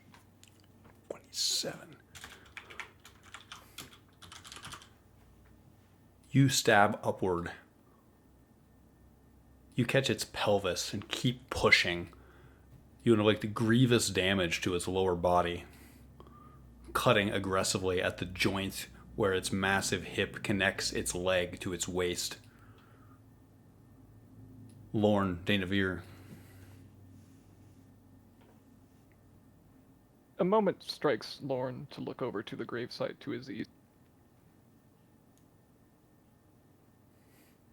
He reckons it wouldn't get there in time. Will rear back Emerald Flame if the spell goes through from his hands and Toll of the Dead. See if it can make a wisdom saving. You told the dead. It seems to Talk work.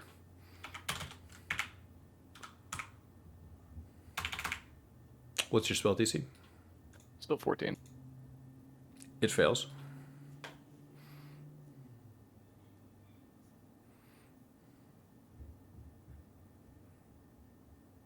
Hold on half a second.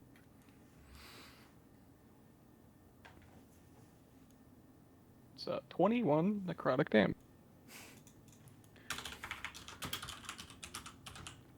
In that it has taken damage up to this point, correct? It has. You are starting. Technically, this is. Go ahead. You were seeing a massive, I think you were on the same page. You were seeing a massive set of wounds start to be accrued by this demon's muscular torso. Grint is hacking away at this thing, and his last attack found a good bit of flesh. You have watched as this moonbeam, while doing not very much damage in a single round, has been slowly wearing this thing down from above. Its skin has mostly been melted off, and you're now mostly fighting just a pile of muscle that's being slowly chopped up by Grint. So yes, you're starting to see damage. Great.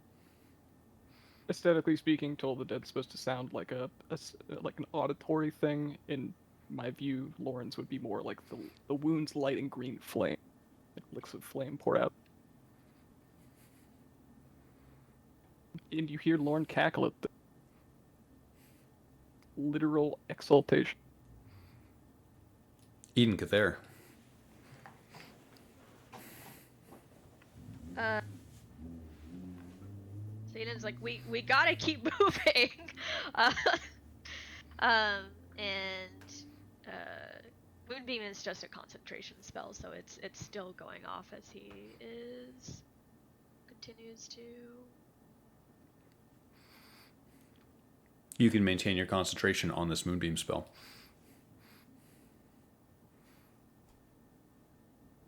I assume that everywhere there's like a tree on the map, that's going to be difficult terrain, basically. Either difficult terrain or impassable. So he's starting to realize at this point that they're kind of blocked off. You feel a bit hemmed in. One thing, not to interrupt, but if you maintain that Moonbeam, let's roll the radiant damage. Yes, I will do that right now. And he'll need to make another Constitution saving throw with a DC of 14.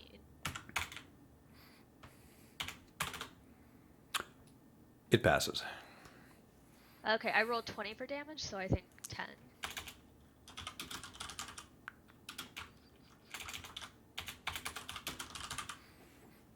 Noted. You continue to melt away layers of Balor. The smell is like nothing you've ever experienced before.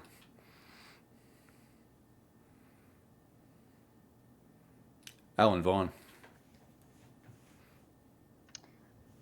Alan's just going to basically hide behind the wall. So that'll be fun. That's it. Yeah, nothing. You take cover. Tierney.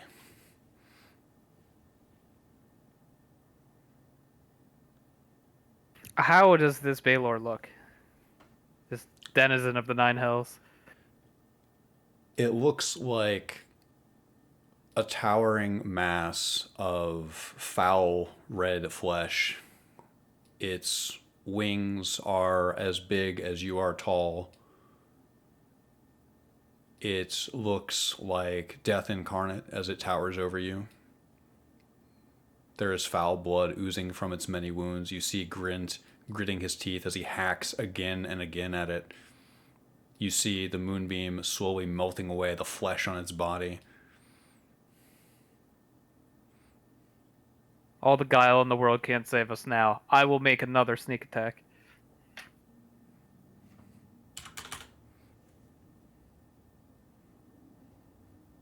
$11.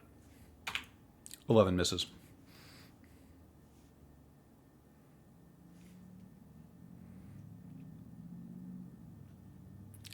I'll stand my ground. The Balor prefers that you do, and it goes for you again with a whip of fire. Remind me your AC? 16. Its whip sails inches next to your face. It tries to wrap it around your neck and can't quite do so. I think this will be the first moment Tierney's felt terror in this entire week-long process. Green Cromwell, remind me your AC? 21. The Balor attempts to spear you to the ground. It misses. Its sword goes between you and it. I'm going to go for a repost then.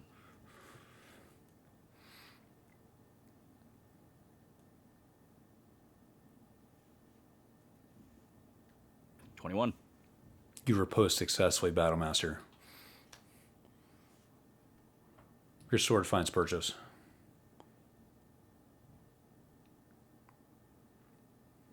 $19 damage. And that's the last of my superiority die. Lorne Dainavir, you watch as Grint desperately sinks his blade into the demon one more time. Sorry, I did have to step aside briefly. Is Tierney bound at the moment? He is not. Only by fear. Okay, cool.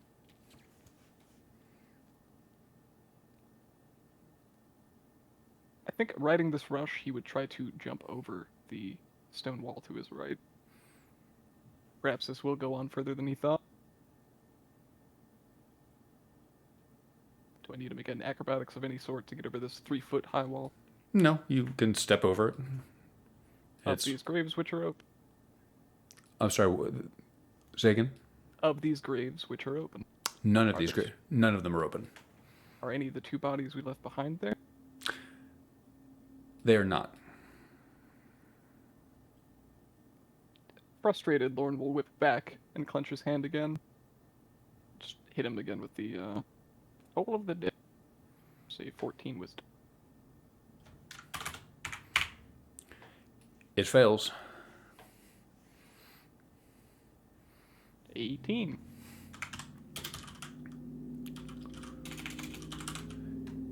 You told the dead. Small wounds appear all over its body. A travesty, we are lacking material. Eden Cather.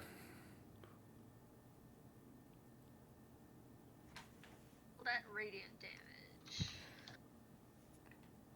And it's a 14 Constitution fail save. Your microphone switched again, rolling the...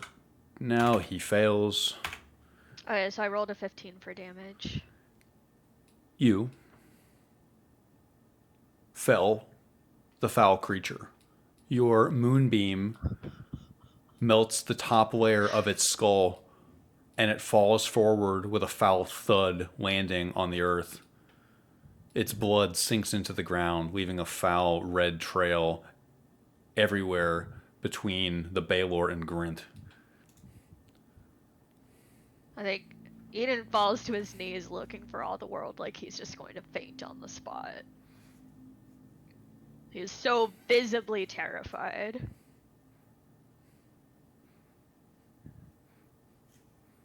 These are things that are not meant to be here.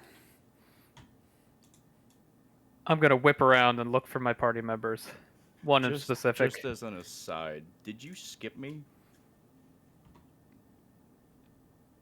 After I used my repost, didn't I? Don't I go right in? Yes. You know yes. what? I like it better this way. It's like Eden steps in and steals the kill. It's funnier. It's Yeah. fucking great. No, it's just right on brand. I struck a backdoor deal with the DM to do just this, so. My mistake. It's perfect, though. Maybe now's a good time for a pee break. Sure. Yes, it's 7:00. Let's call our fiver here. Okay. What CR do you guys think this was? This party's way too strong. Oh, let's see. Dopey X3, hello. Soulsflare, hello again. Thank you for the words of good luck. Thank you for the support. Alan Vaughn, as always, wonderful to have you. Oh, you guys had a moment about the couch? Of course you did. I'm going to go refill my coffee, but I'm really happy about where things are going.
Mission successful.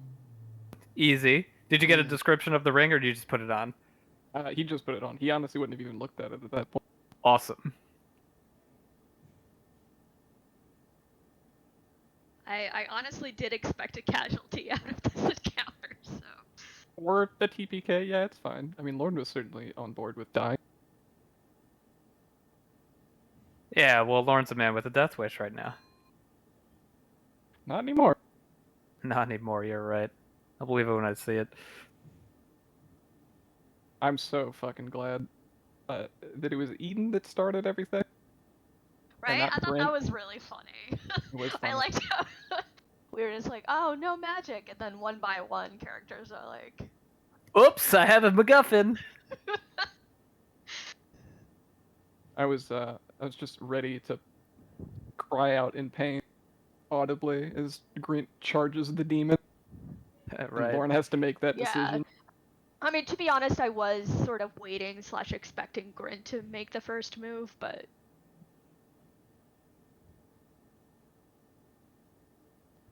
Well, Eden, yes. I'm gonna wait until we're all here. Yeah. I have things planned to say to everybody. Good. Same. Let me get a know snack exactly first. what is running through Lorne's mind at the moment.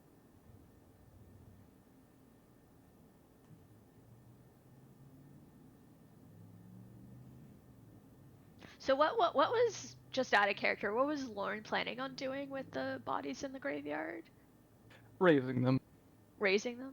Is that Oh, like a yeah. spell? I'm new to like necromancy and D&D, so Yeah, it's surprising there aren't actually that many necromancy spells, at least baseline. It's just animate dead. That's the same thing. oh, gotcha. Okay. It's not And really then- that powerful, but aesthetically, it's kind of upsetting to people. So. Yeah. I mean that would have been epic in and of itself, so. They're also just kind of slow, which is what his hesitation was. Like, could they Yeah, even get would the they have- Baylor before this thing dies, or we die? Yeah. At least Would this have thing was needed- wounded. I bet this thing had 300 health fully ready to kill. Oh, yeah, And true tons of Baylor, yeah. legendary resistances and, insta-kill moves, Yeah. permafear. Yeah. We got the cinematic Baylor. Yes. Sorry, Joel, I interrupted you like 4 times. No, it's fine. I was just gonna say I sort of like cheated and looked it up, like not intending to use any of the information, but it would have exploded on its death for a fuck ton of hit points. So Oh, yeah, I know. But Tyranny didn't know, so I had to stand in. That's why I really didn't want to on the last turn. yeah, Lawrence just on the Sugar Hive magic again, so he was not paying attention to that. Goes straight from absolute panic to infusion of power. And yeah, that was neat. I liked that when Lorne was like laughing. I could feel that. yeah, I also had child bladder and had to leave in the middle of that combat.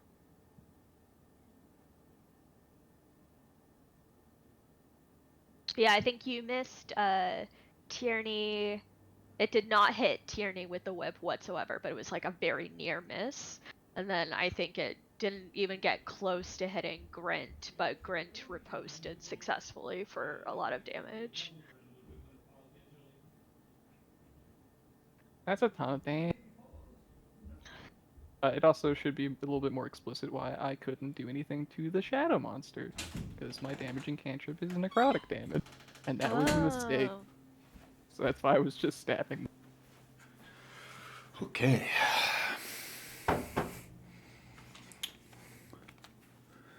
So that's definitely on the list of things to, ameliorate in future. What are we ameliorating? Just joking about that's it should become a little bit more explicit to the party as to why Lorne was just stabbing the shadows instead of casting magic at them.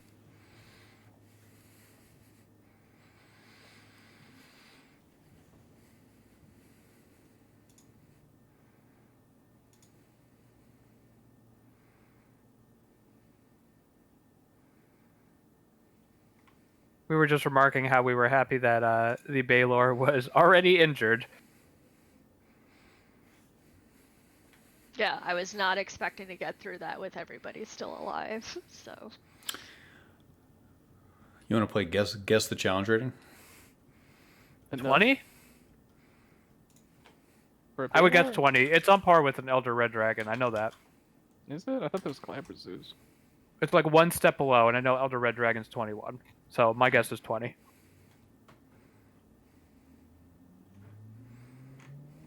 it's got a big token, and the only other person I've seen with a big token is a god, so challenge rating deity? More than That- one tile on the map. The dire crocodile was also a 10 by 10. Oh, that's true. That's true. You're right. Are you gonna tell Grant he didn't slay a crocodile god?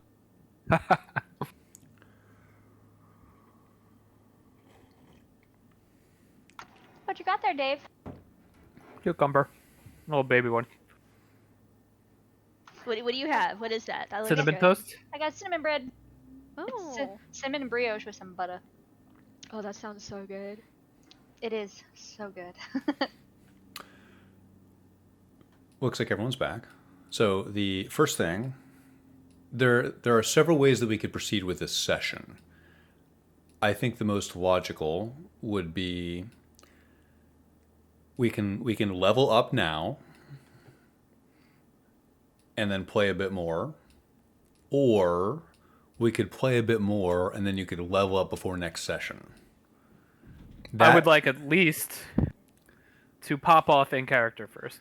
Okay, sounds good. Okay, well, why don't we do this? If we're going to get into combat or anything that's even roll heavy, like extensive things that could be affected by the level up, we'll chop it and say we leave it here. So let's proceed agnostic to this conversation that just occurred. So we are back here. There's a Baylor face down on the ground. You feel like you have vanquished a legendary opponent. You do feel fortunate.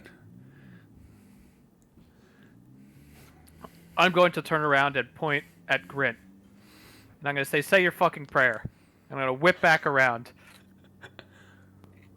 And look at Eden. I told you to make a decision, and this is the fucking decision you made? What fucking god are you praying to? One that cannot save me from a Baylor. I stood my ground. Well, then you chose wrong, obviously. I'm going to storm past. When you get And- to Alan, she is in shambles. She is like in the fetal position, bawling and crying. You can visibly see that something is obviously wrong. It is now officially set in to her that this was caused by her using the quill. And she's finally starting to kind of feel that. Eden will turn and follow Tierney over with the intention of giving Alan a hug if she'll accept it. From Eden, of course.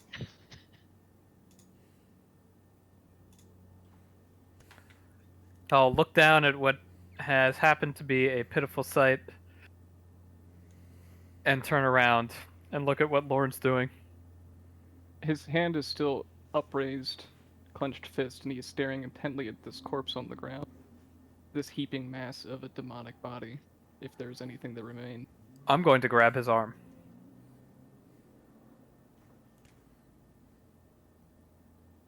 I'm going to turn you Tierney? around to face me. I don't know if I can. I really want to try. Please convince me otherwise. Lauren Denevere, Don't do how far do you want to fall on this day?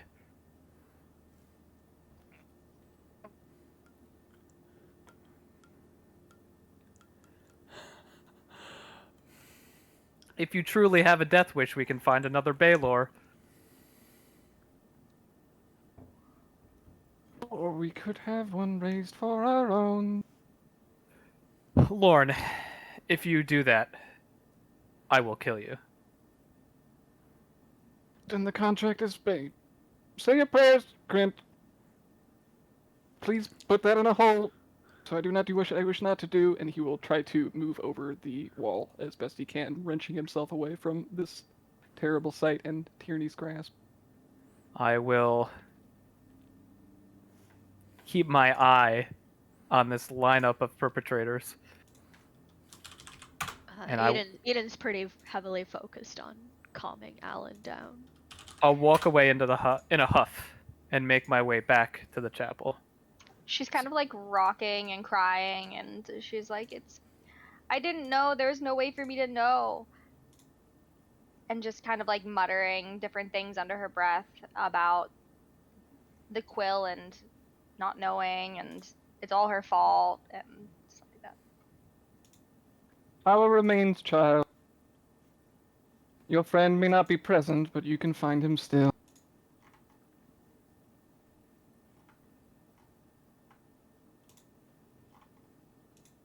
What? Yeah, what power are you drawing on, Lord? At this point, Lorne will finally look at the ring on his hand that he's not taken a look at this point. I have my theories. You study this ring. It's very simple in design, yet it feels to have a great deal of power to it.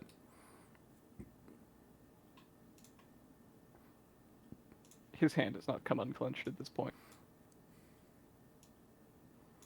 As per your conversation earlier, no. Obviously, all the gods but Mystra are not dead. Perhaps I found myself a patron, one that I wish not to call out the name of prior. And here we are, whole and hale.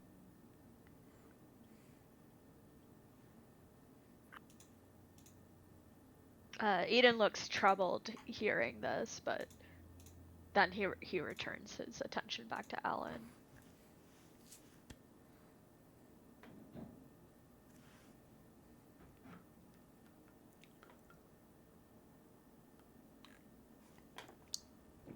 The forest smolders.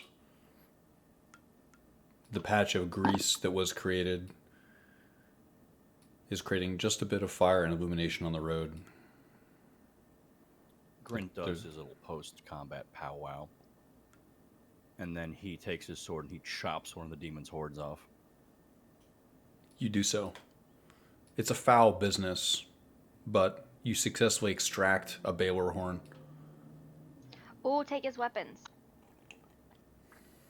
Grint was going to look at the sword that this thing was holding. He's not going to grab it, but he's eyeballing it. You eye it up and realize that this sword is a piece of the Baylor itself. Its whip actually extends from its wrist. Its sword has similar construction. There's no way you could take this thing off of the Baylor. It's part of the Baylor. Gotcha.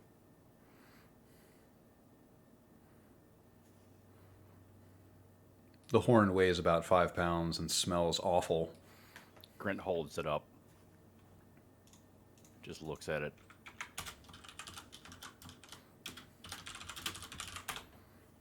You study it. And then he fucking storms over towards Eden. Eden is, holding Alan to the best of his ability and sort of saying, like, it's not your fault. We all failed. You couldn't have known.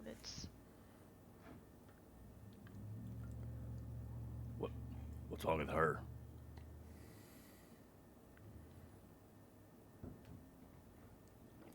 It's all my fault. What's your fault? All of it. What? I used the quill.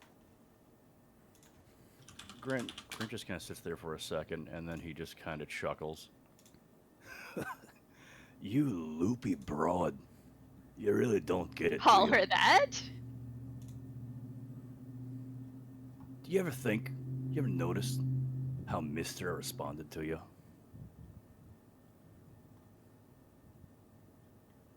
Did you notice how she knew what was going to happen, even as she wrote the message? Do you think you were really in control of that moment? Or was it just destined to happen?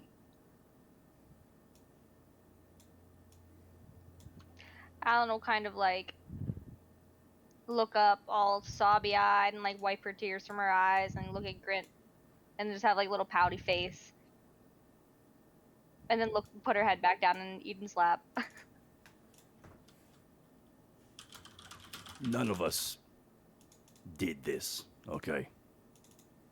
That lich and his masters, whoever they were, they did this.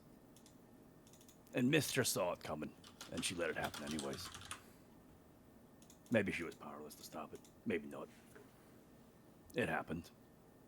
And we can try and set it right. Or we could sit here and cry in a cemetery that's on fire.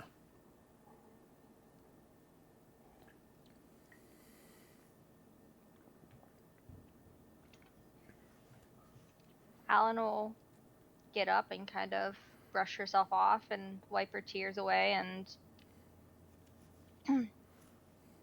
just wait until the others start walking and follow in silence.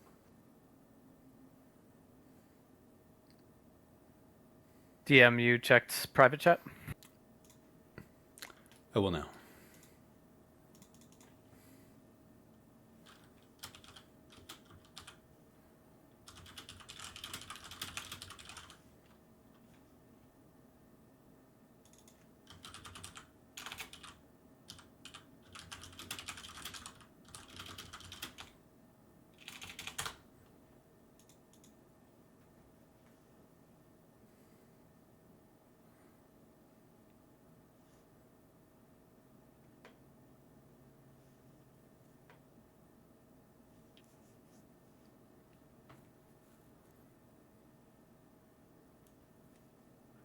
You remember when you walked up this road the first time, you could hear birds singing as you walked along through here. It's silent today. Is the sky still cloudy? It is cloudy, dark. What color are the clouds? Is it just like regular storm clouds? Dark gray. Okay, just making sure. Perhaps regular isn't the first word you would come up with. Right.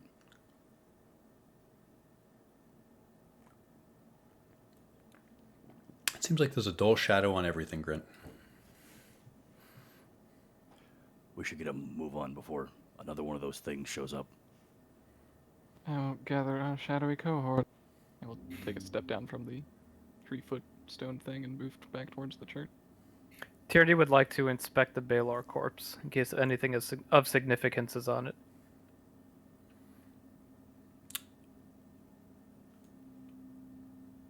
He's too fast. He's already back. There is little that would be of interest, Tierney. Just masses of ruined flesh, strange pieces of armor that you do not understand. There's a massive wound on its head where Grint pried one of its bony horns out.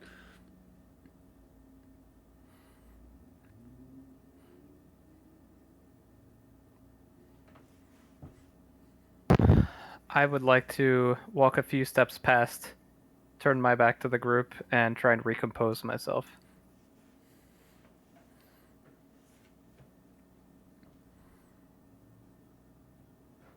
You attempt to find your composure.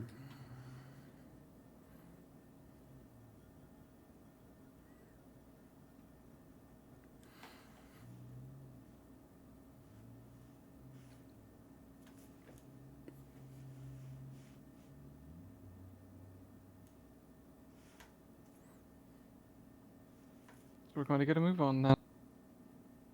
On the greens. Hey. Mm-hmm.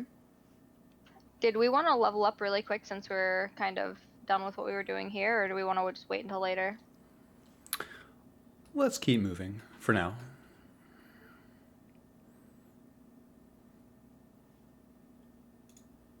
Lorne will, to the best of his ability, keep his eyes locked to the forest line as the party slowly makes its way towards Tyr. Keeping his back at all times to the smoldering corpse. I'd like to grab Lorne's arm as soon as he passes me. From whence did you find such a thing? He'll hold up his hand to you. With the In the ring chapel you came from, the Chapel of Shar. How does it feel to touch the Shadow Weave? All the same, isn't it? Power is power. Is it? Is that your analysis? Power is power. I can see how you ended up where you are. Yes. That's intense. I would not lie to you, Tierney, not in this case. We are alive because power is power. Without it, we would be where that thing behind me is. On the ground, burning, and dead. Lauren,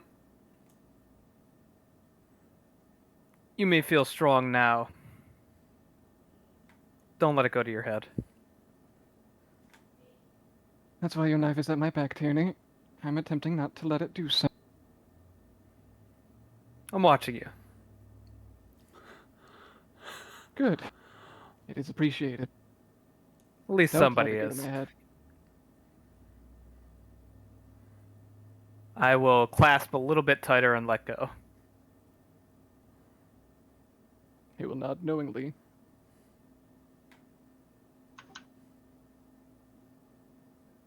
I'll wipe my hand off on my coat and continue walking.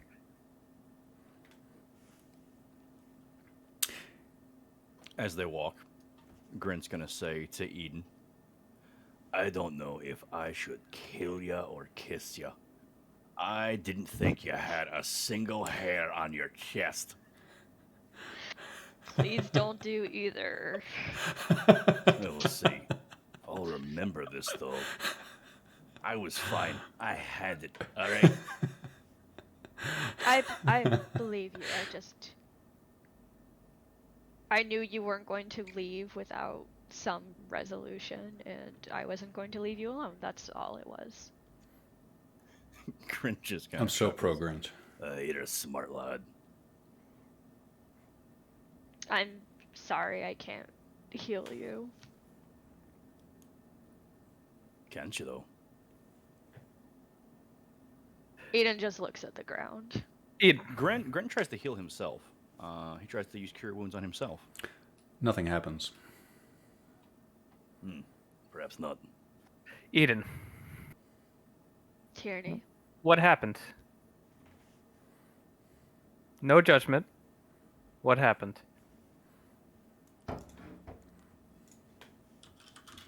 I had a dream. And Salune said that no matter what, she was with me.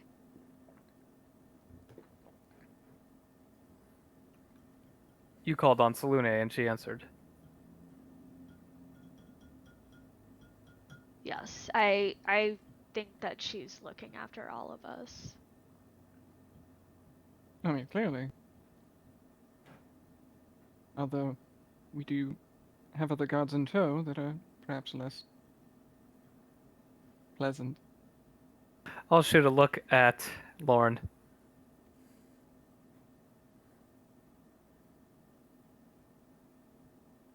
Such as it were. Okay. I presume that when the two of you cast, it was drawing on, and it looks like Eden doesn't even want to say the word, but eventually he makes out the shadow weave. That's right. I found a ring in that chapel. It was a monument to Shar, and I knew that it had a connection to that place. And I gave it to our fallen friend over here.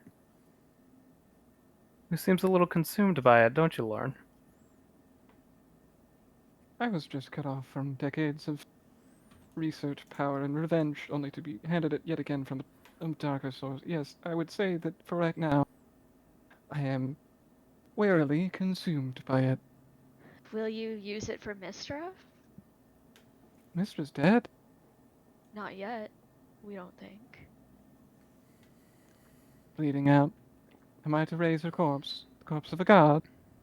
You'd love that, wouldn't you? Do you have no love for her otherwise? She bestowed upon me a gift that no other god did, and now another god did. As I said, I called out to many names in that dark place. None answered. Now they do. Eden. This is mostly for my edification than anything else.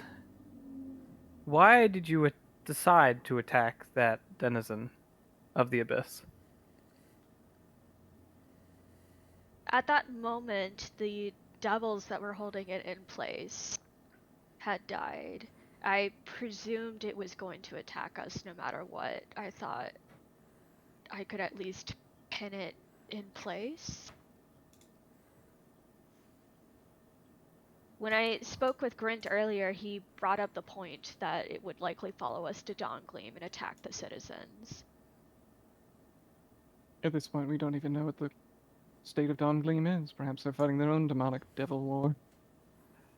I have read that Myth Dranor fell to demonic attacks. It's troubling that they're here in the middle of Cormyr. I understand why you made your decision, Eden. I understand.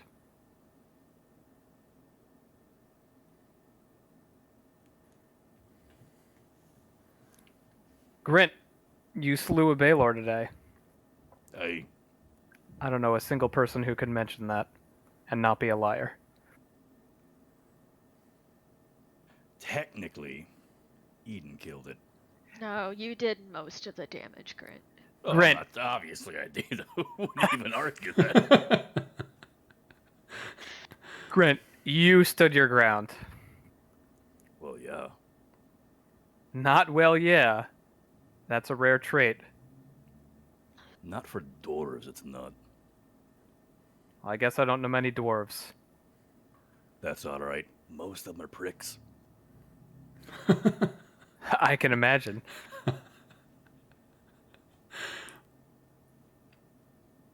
I hope you all see the devotion we need to have for each other in the coming days.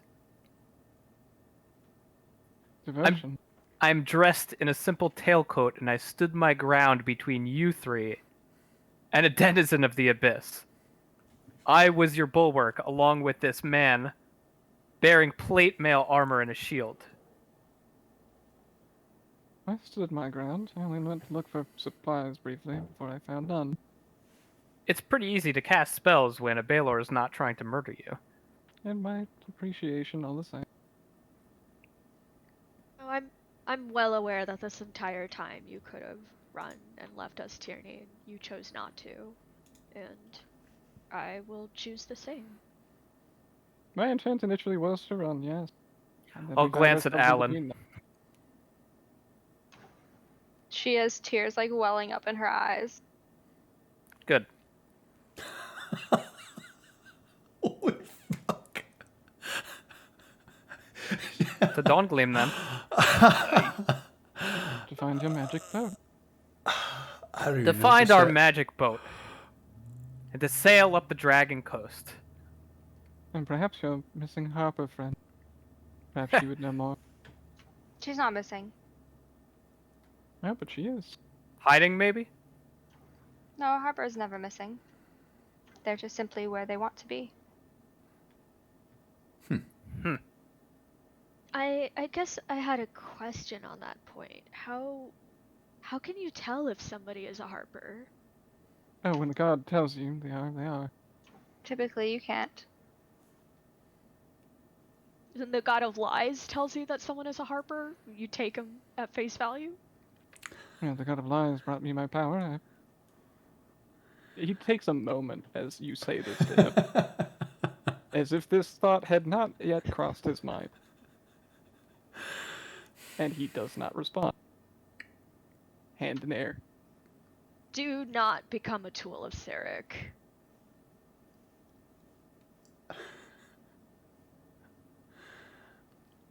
You see him rolling on his feet. Shifting. It is quite tempting, but I will trust in the four of you to keep me in line. Agreed, agreed. As we're all standing next to the thing that I wish not to stand next to, could we get a move on? Yeah, let's move. Alright. I need something to be able to fight with, but I can't be in close proximity to things like this. Can Alan. you use the crossbow? I could. I'm going to hold in one hand my magic staff that I used to vanquish many a shadow, and in the other hand an unenchanted crossbow. I'm going to say, Alan, which one of these suits you? The staff is yours. I would not ask for that, but I would be happy to try and use a crossbow. I will hand Alan my crossbow. She nods.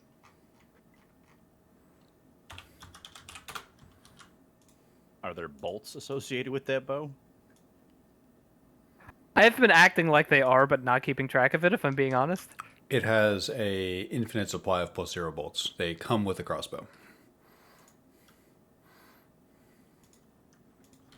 Sounds good. Now I can at least try to do something.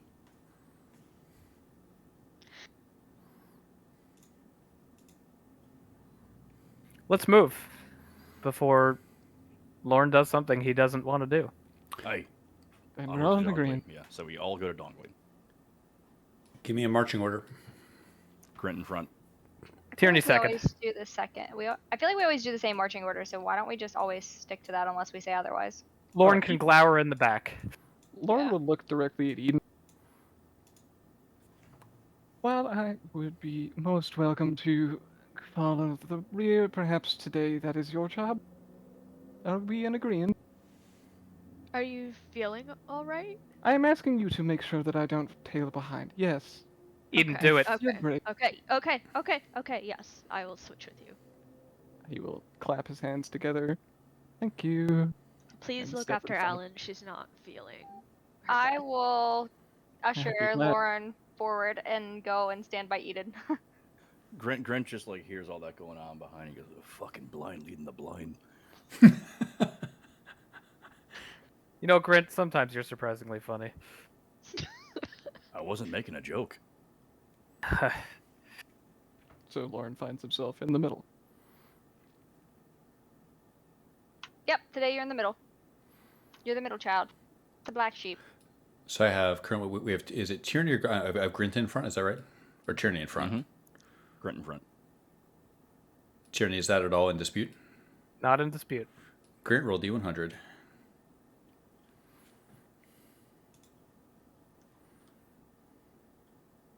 79.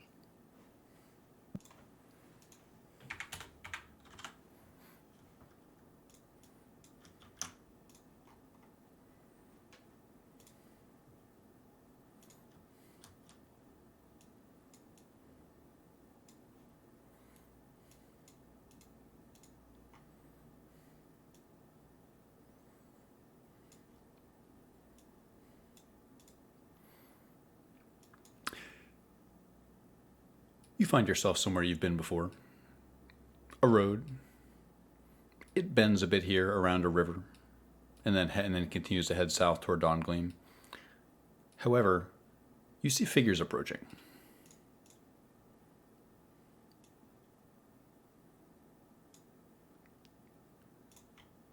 They see you too. It's 3 humans, all male, walking together. It looks like a town guard, some type of magic user that you don't recognize, and an archer. The guard in front seems badly wounded. When they see you, they stop and freeze. The archer reflexively throws his bow on the ground. Oh, I'm starting to get noticed. They don't say anything. They seem frozen in fear. Grint approaches them. I follow Grint. I also follow Grant. And we'll follow in suit. Mm-hmm. Finally, So you said they look battle damaged, right? the guard in the front is badly bleeding. It's hard to tell Grint from approaches and he says, "What happened to you lads?" the guard is having a hard time speaking, and you wonder if maybe his lung is punctured, so the wizard speaks for him. He says, "We were just trying to leave town. I would not go that direction if I were you. Why? Pray tell why. There's total chaos, and they're trying to kill anyone who looks like a magic user. Who is killing? Anybody. If you've spent your whole life praying and this happens, will you let us by?" Of course, but I'll warn you, it ain't much better on the road. What do you mean? Grint's gonna produce the horn. There's devils fighting out in the woods. Devils. And worse. Where should we go then? I don't have that answer. That's why we're going to town. Eden turns to Alan and says, "Can we tell them about the historical society?" I mean, I don't know if it's much better, but I mean, I guess you could. Not many bothered us while we were there. You're not wrong. I suppose you lads are up to find your own fortune. We won't stop you. They seem to appreciate that. They hurriedly go by. The guard in front is limping badly, but they simply try to move past you unless you stop them. No. Eden, can Is you the- help them? Does the guard try to pick up their bow? He picked it up when it was apparent that you did not have hostile intent. He, Eden will hold his arm out and say, when we stayed in town, we were holed up in the historical society, and nobody bothered us there while we were there. If you wanted to try to stay until things calmed down. in town.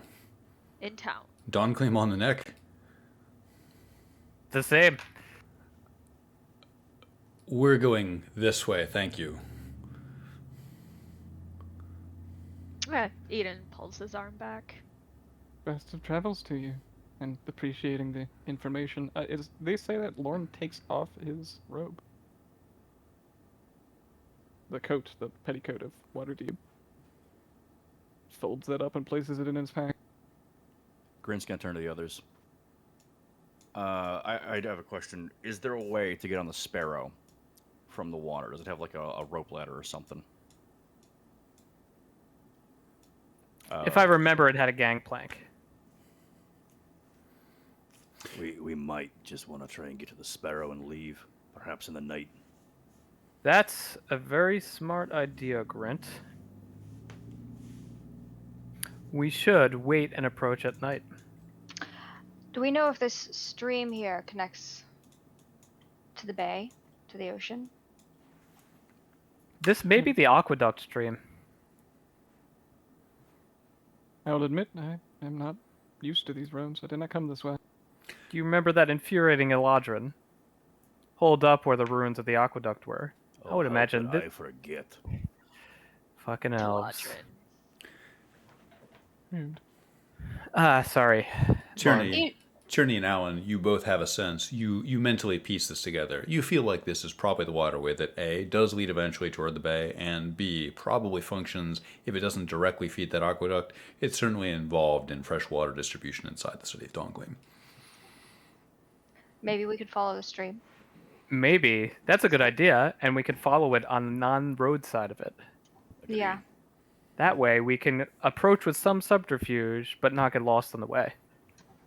Let's do it. Also, it'll be nice. We can wash up while we're on our way and refill our bottles. Waters. However, I would like to go into town and gather supplies. There may not be any left if it's chaos, like he said. You can always Maybe. gather supplies. Maybe not. Well, let's take the safe path for now, and we'll scope it out and see if it's worth trying to get in there. If it's not, then we'll get on the ship and hope to find a place that has supplies that isn't in pure chaos. I think it's gonna be hard to do, but Perhaps worth a pressing shot. question. Does on a everyone know how to side swim? note, now that I think of it, I'm really good at fishing now. We may be able to catch some fish. Well, if we stop. Grint, I am in the market for some lighter styled armor. I think it'll be useful for us if I'm wearing that. Okay. If I'm to stand shoulder to shoulder with you, I'm going to need some protection. Grant would know about this. I would like to imagine he would have a good idea of what specifically to get someone of Tierney's build.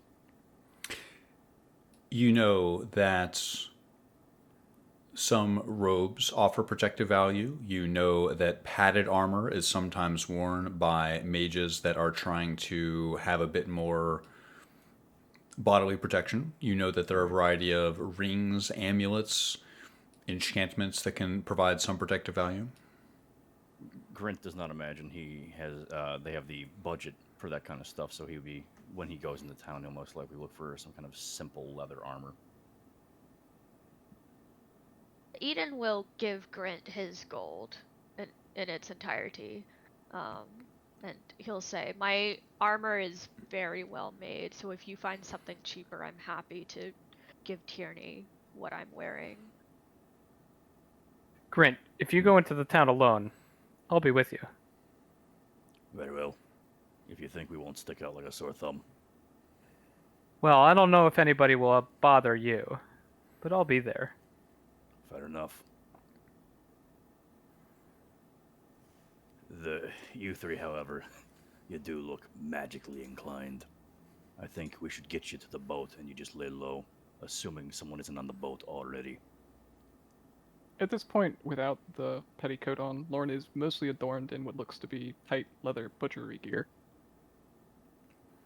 No way in hell I'm taking my robe off. We Eden just looks dirty.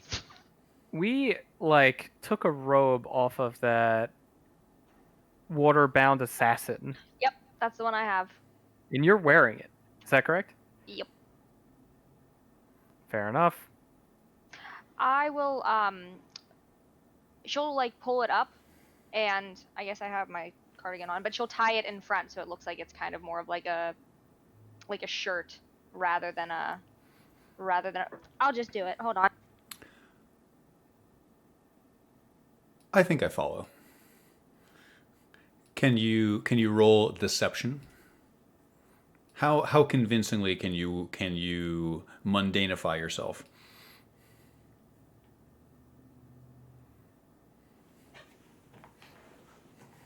I'm real good at charisma, so 1 second.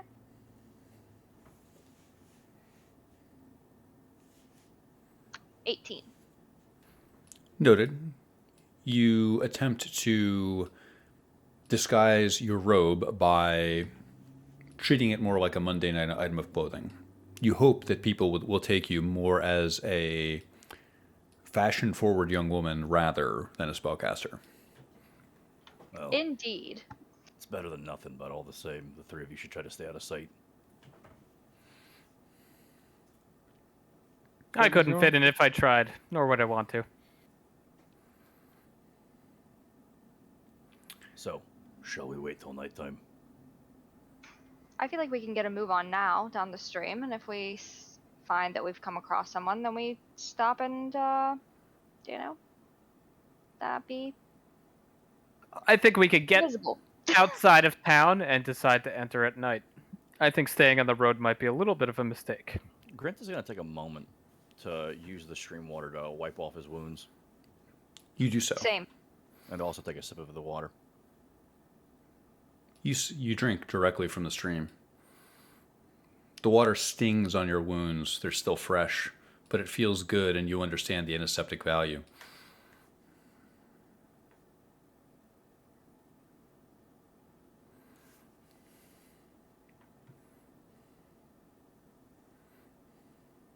So we three stay out of sight, find the boat, they find supplies, we reconvene where? I'm unfamiliar with this town.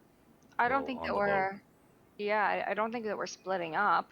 I mean, maybe, depending, but No, I mean, I think we need to let Grint and Tierney go in town to get supplies, but we will remain on the outside of it. Yes, with Grint familiarity. grabs like a stick, all right, and he kind of like draws in the bank here at the riverbank. He basically says, "Okay, so in an ideal situation, me and Tierney grab supplies, get to the boat. From the boat, we can lower something down to the water. The three of you can swim to the side of the Sparrow, climb up. We get the fuck out of here." so who's driving the boat? We'll figure something out. If you say so. thought you said you could drive it. I'm hoping that I can, but without magic, I'm not 100% sure. Well, We'll maybe figure it out drives together. itself. Do keep an eye out for Barrick, please. Do I have to? Please.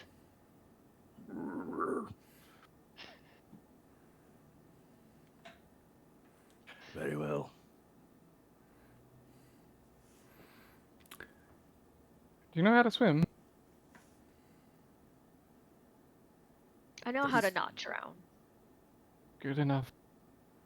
I know how to swim, but in this, I'd sink like a fucking rock. He was mostly asking back to the party that you had informed to stay behind. Right. That's why I'm gonna be walking under the boat.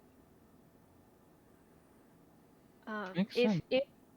if we have time, there is a clearing with a tree that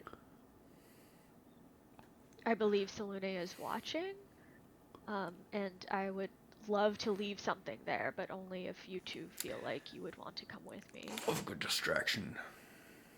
We Well- got time. I'm willing to come. Your god is clearly willing to burn the Baylor in front of us with its... so sure, let's leave a thank you to this tree.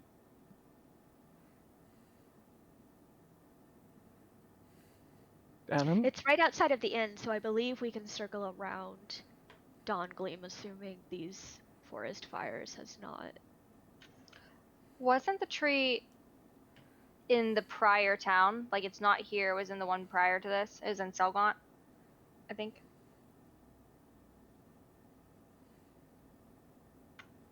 Michael? I know the answer is yes. It was in the town prior to Dongleam. It's not in Dongleam. It's in the one prior to it. I just don't remember the name of it. Might be Selgaunt. Sarah Loon is the name. That Sarah one. Lou, got it. Okay. Lauren doesn't fucking know. He's ready to go find a tree.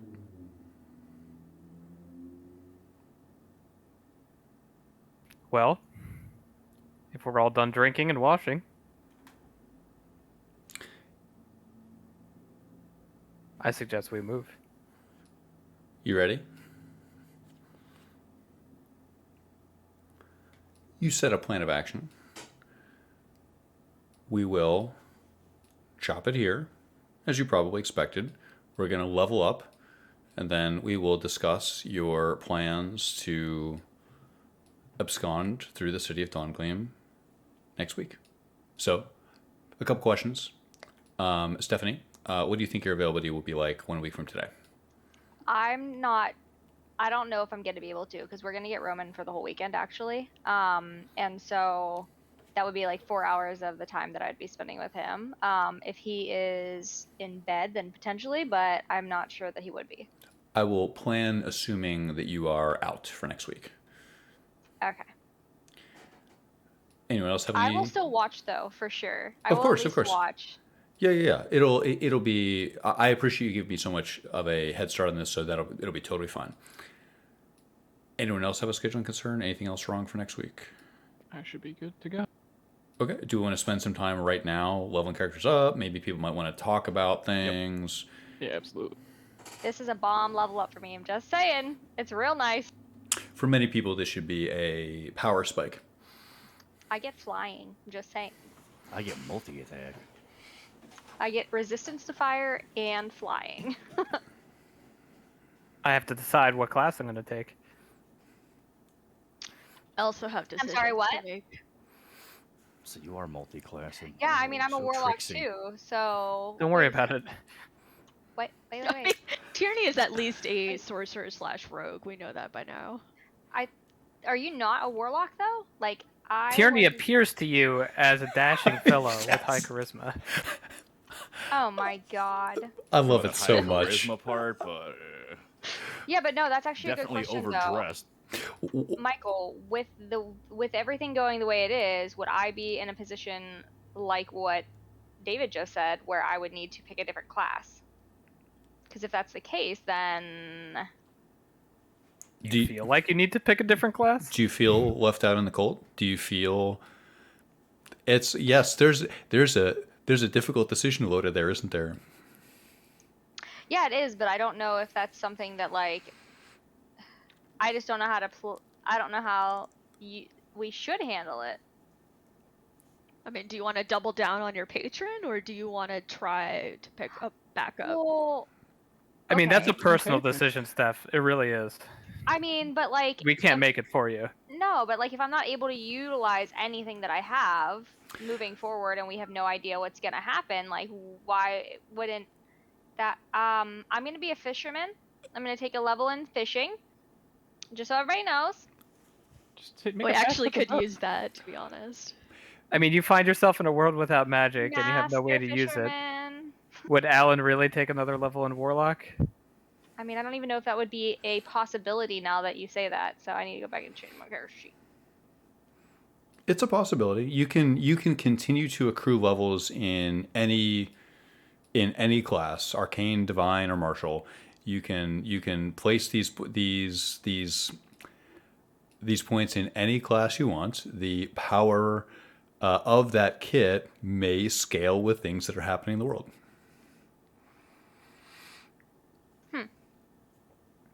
And I don't say that in an intentionally deceptive way, simply that I appreciate that everyone is approaching this from the angle of it's a little bit different than when you're making a character at level 1 and things are fairly cut and dry. Yeah, I mean, I'm just worried, like, if I take another class, like, for instance, this one I get fire resistance and I get flying, but if I'm not able to access the weave for those types of things, would I even have fire resistant flying?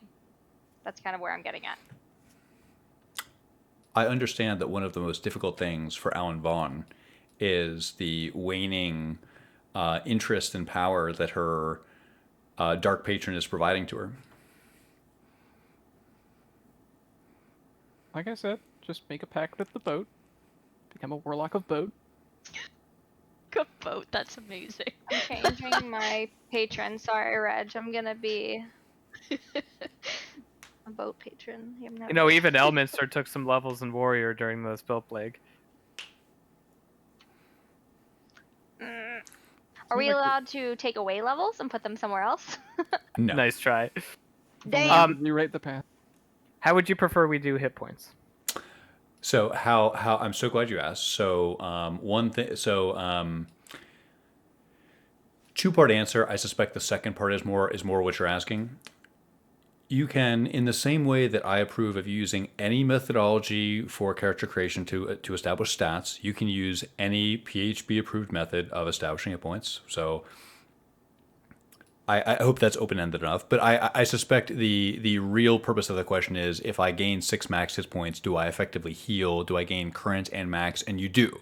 So if you gain 4 HP while you're leveling up and you're currently at 20 out of 25, then you'll be at 24 out of 29. So you maintain the 5 damage, you maintain the 5 HP of damage, and your total HP pool scales up. Oh, is this like a long rest in terms of abilities? A long rest in terms of abilities. It is not a long rest in terms, so you don't get your superiority dice back. Gotcha. Okay.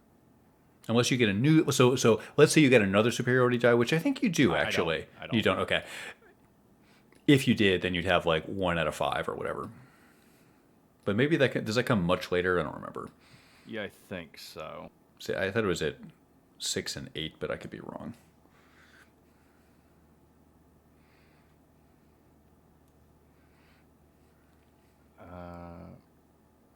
I'm just glad you guys fought something, so you got some XP. That's fun, right? You like getting experience for killing things.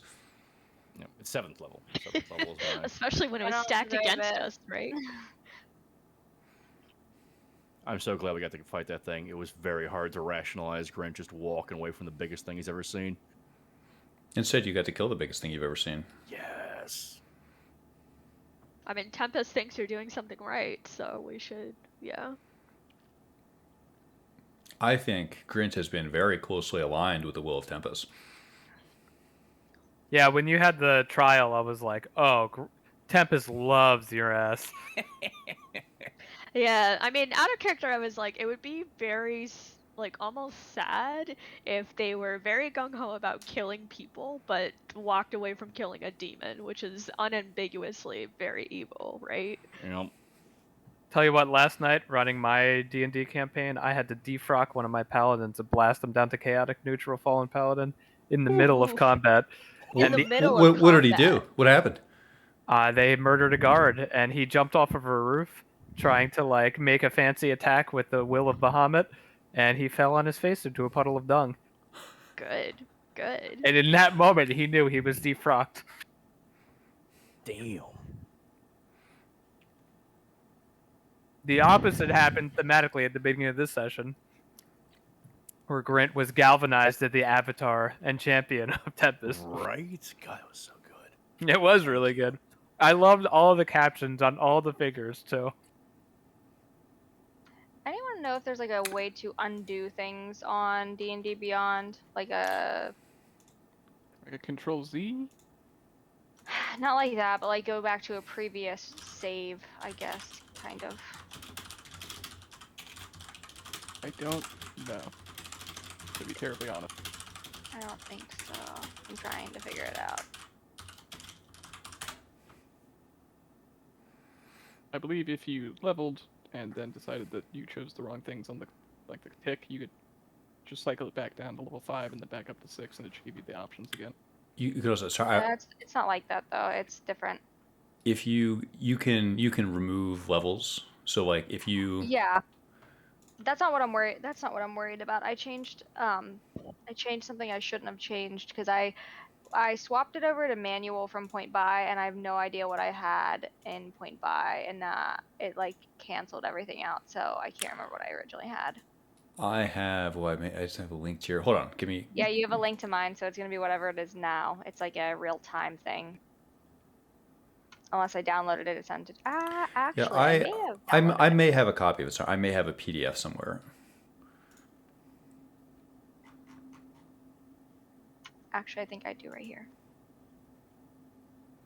Nope, Miram. Last one I downloaded was Miram. I can probably piece it together. In fact, I'm confident we can rebuild Alan. We'll put her back It's together. okay. I'm sure that it's fine. I just can't remember because I know what I had in most of them. I just can't remember if I had plus. I think I had +1 in strength. Strength, not con. Yes, yes. No, con I had a lot. Con I was fine in. Oh, I had a. Oh, that's right. I had like 1. I -1 from con permanently. But what's insight? I mean, not insight. Perception. What's perception? Wisdom. Wisdom is what I was low in because I did not have a modifier for that. Okay, all right. I think I'm good now. As a mechanical question, as a wizard, where are my spells coming from in this campaign? Are they magically already in my book, or do I need to find them from a nice library or some such? They are already in your book. You have in the spell book that Lorne carries on him. You have a miniature library of all the spells that you have prepared and memorized. Thank you.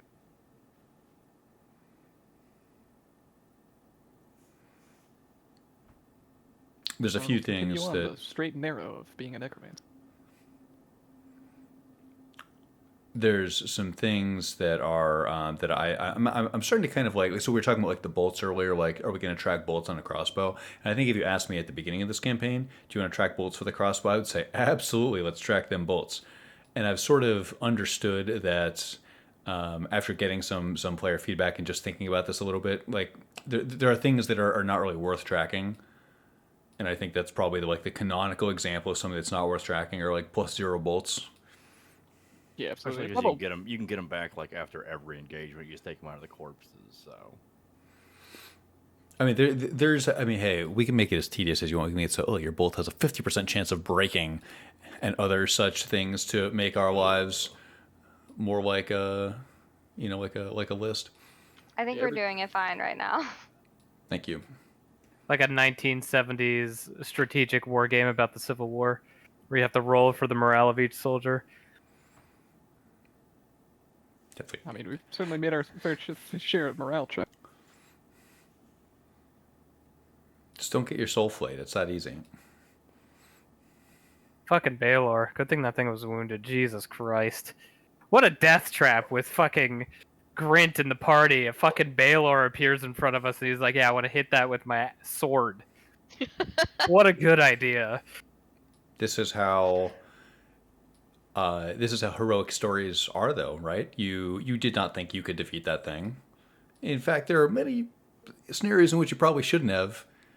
But Grinta did like. Let me tally up this damage really fast. A lot of damage. Like 80 or I was something. gonna say like 80 or 90 damage just eyeballing it, and then the radiant certainly added up. It was like 60 radiant. You guys just did a ton of damage. The DPS output of this party is absurd.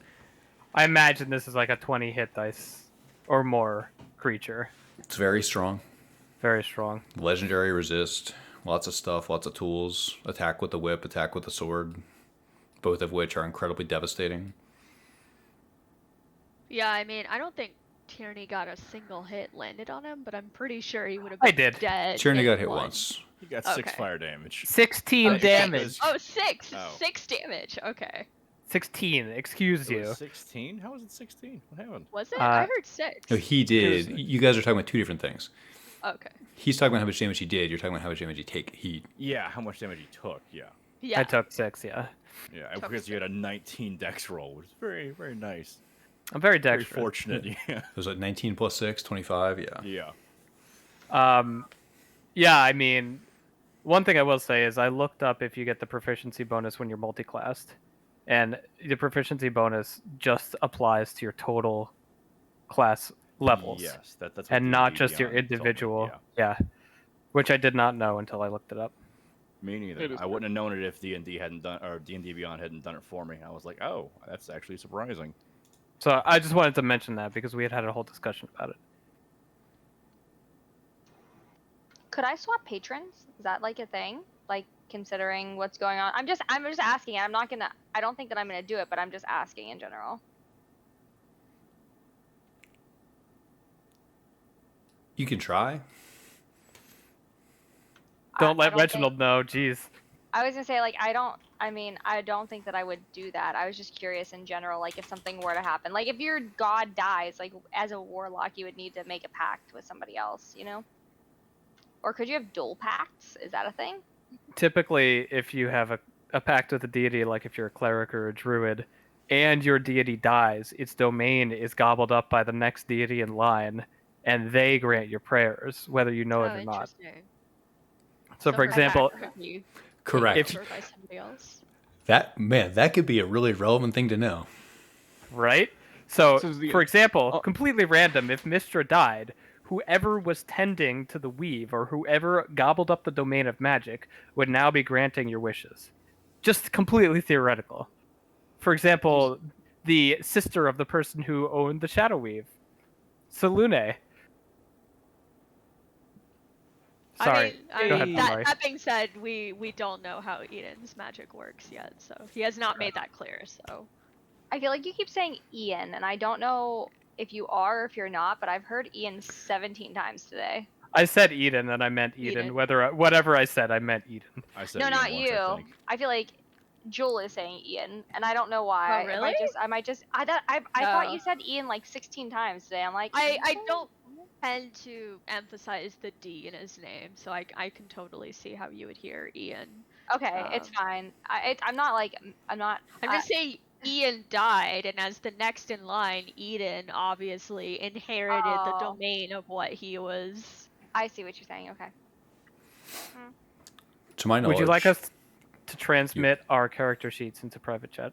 I would, if I don't already have. What I was going to do was probably like tomorrow check everyone's like sticky character sheet. Do I have? So if I already have your character sheet stickied, actually, you know what? Let's do it this way, just so you're pushing. Like, give me a push notification when you've leveled up. Just say I've leveled up, and if I don't already have your character sheet, just link it to me. And because this is for many people, I know this is a power spike, and a lot of people have some, I don't want to say exotic kits, but there's like stuff going on. I may have questions for you before next session. So yes, if you could, after you level up, just push me your character sheet so that I can familiarize myself. I have to read through a bunch of spells that I am unfamiliar with, so this will probably be tomorrow. No problem. Take it. You have all week, no worries. Even if you get it to me next Friday, it's not a big deal.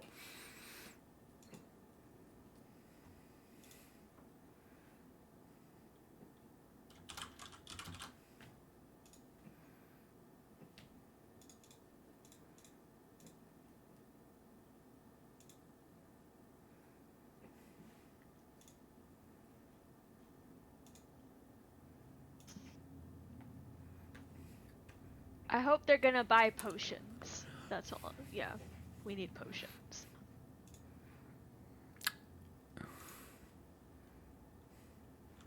Potions God. even work without a world of magic? Well, let's find out. The fight with the Baylor was very stressful. It was, Nope. yes. Tierney and David were both certain he was gonna die. Going toe to toe with the Baylor.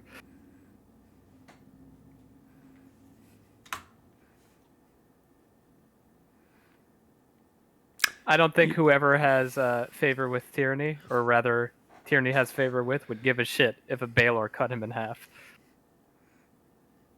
That's just the check box. Yeah, so Cyric, huh? I'm gonna try and get something to help us cure this freaking BS. You don't want to hang out in the crow's nest of a ship with Cyric? He was. That was a really good voice. I liked the voice that you did for Cyric. I agree. You want to see the... Here, I'll show you the notes for the Cyric voice. Oh, please do.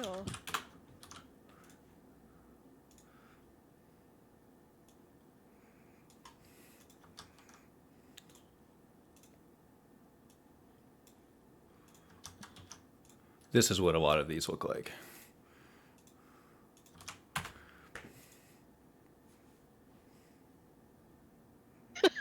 Yeah. Yep. They were in fact so intense and insane that Lorne would not have responded at that point, as if under extreme duress. That was such an interesting scene, though. Just like, not only him seeing Rael actually kill Dawn, but knowing that it's fucking Cyric, the god of lies. Like, I hope it was okay that I was just narrating my understanding of the lore in the chat. I think it's great. No, there's a lot of as I said, I love the Forgotten Realms. I really do. And as a result, there's a lot of random FR shit that's everywhere. And if you appreciate that, I love that other people want to share that and enjoy it too.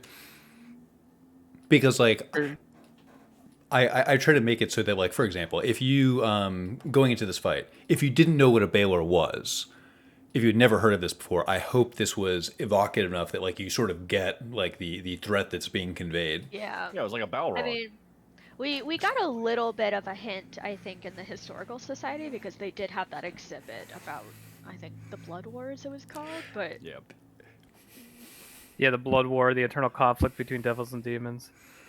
It's always I have the hardest time keeping. It's like, so let's all do it together.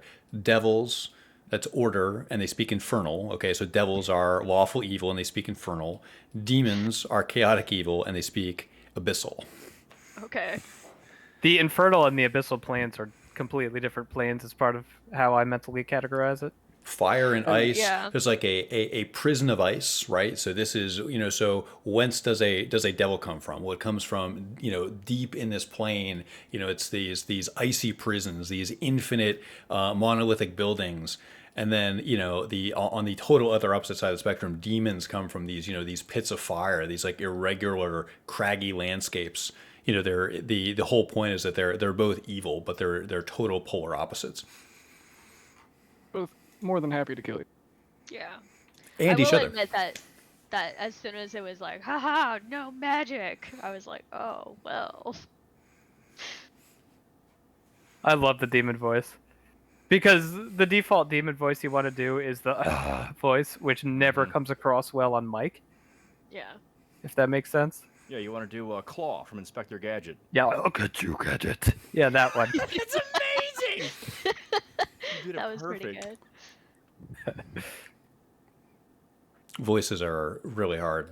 The campaign that I'm playing in as a player, there's some people that do really good voices, or they're extremely good at voice work, and that kind of always inspires me to try harder, because like I think there's always a tendency to, especially like if you get like a little harried during the mid session, to just be like, you know what, I'm just not going to try doing voices today or whatever. But I really think, especially when you're trying to cut from this is dialogue, this is expository narration, if you have some inflection, it makes it easier to follow. This is 100%, another yeah. like online format thing where I'm trying to tailor things to the format. Absolutely.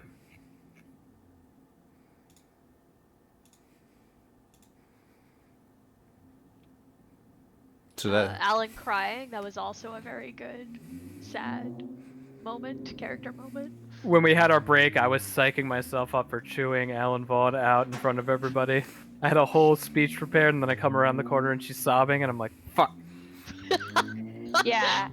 And Dave goes, "I'm sorry in advance." I'm like, "Haha, sucks for you. You ain't even get to chew her out." So, I had also prepared the speech of, please God, don't let me do this. I don't want my character to suddenly become either dead or an NPC. Don't just worry, like- I was on top of you.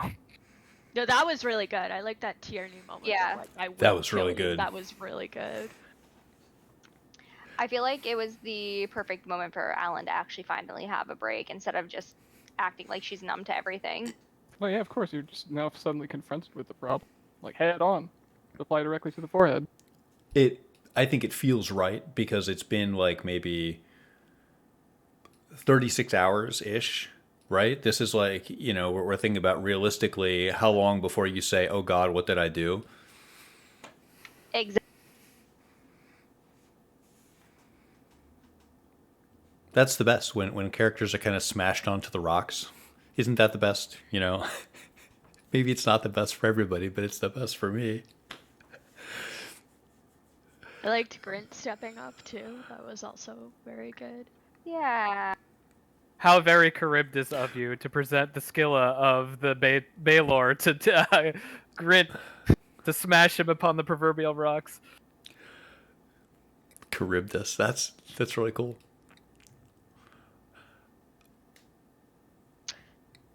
Hey, Eden was the one brave enough to attack first, so ha. I love that. No, I thought that was so cool. Yes, I really liked so with the way that fight started out, the overall array of it. So you have on one side, it's like you have Eden like across the OK Corral with this giant hulking demon, right? Eden's got 9 HP.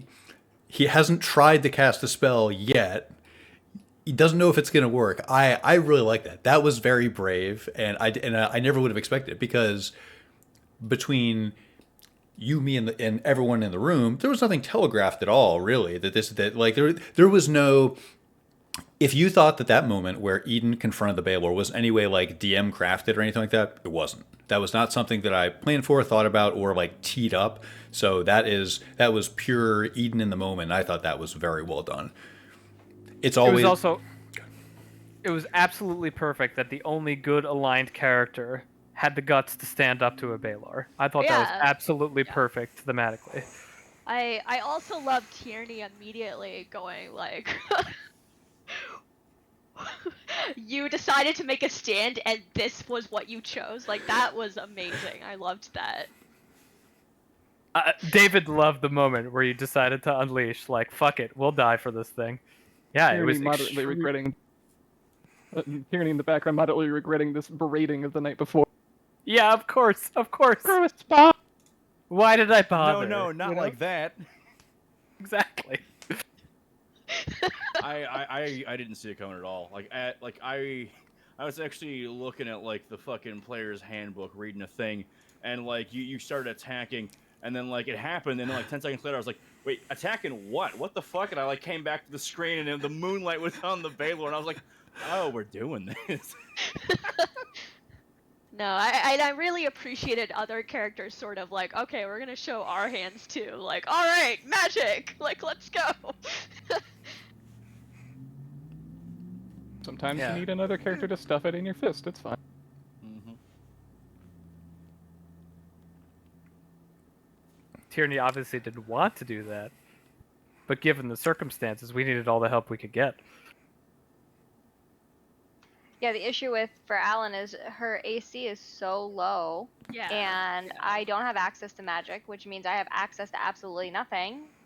And completely useless. So it's like I can't just stand up and fight. Like I can't. I And wouldn't say Isn't for me and rough for Yeah. Alan. I mean, I totally know where you're coming from. I think that in my mind, she's not useless because she feels like the most powerful character socially with all of her connections. Aw, you're so sweet. But I mean, in battle, though, like even with the shadows and things like that, like it's just become a trend for Alan that she runs, and like, Yeah, but I think it's also it's kind of powerful for me to like just see her be protected. Like she's a loner. She usually doesn't have like a bunch of people around who like give a shit about whether she lives or dies, but now she has 4 other people who are like trying to make sure she gets through this encounter.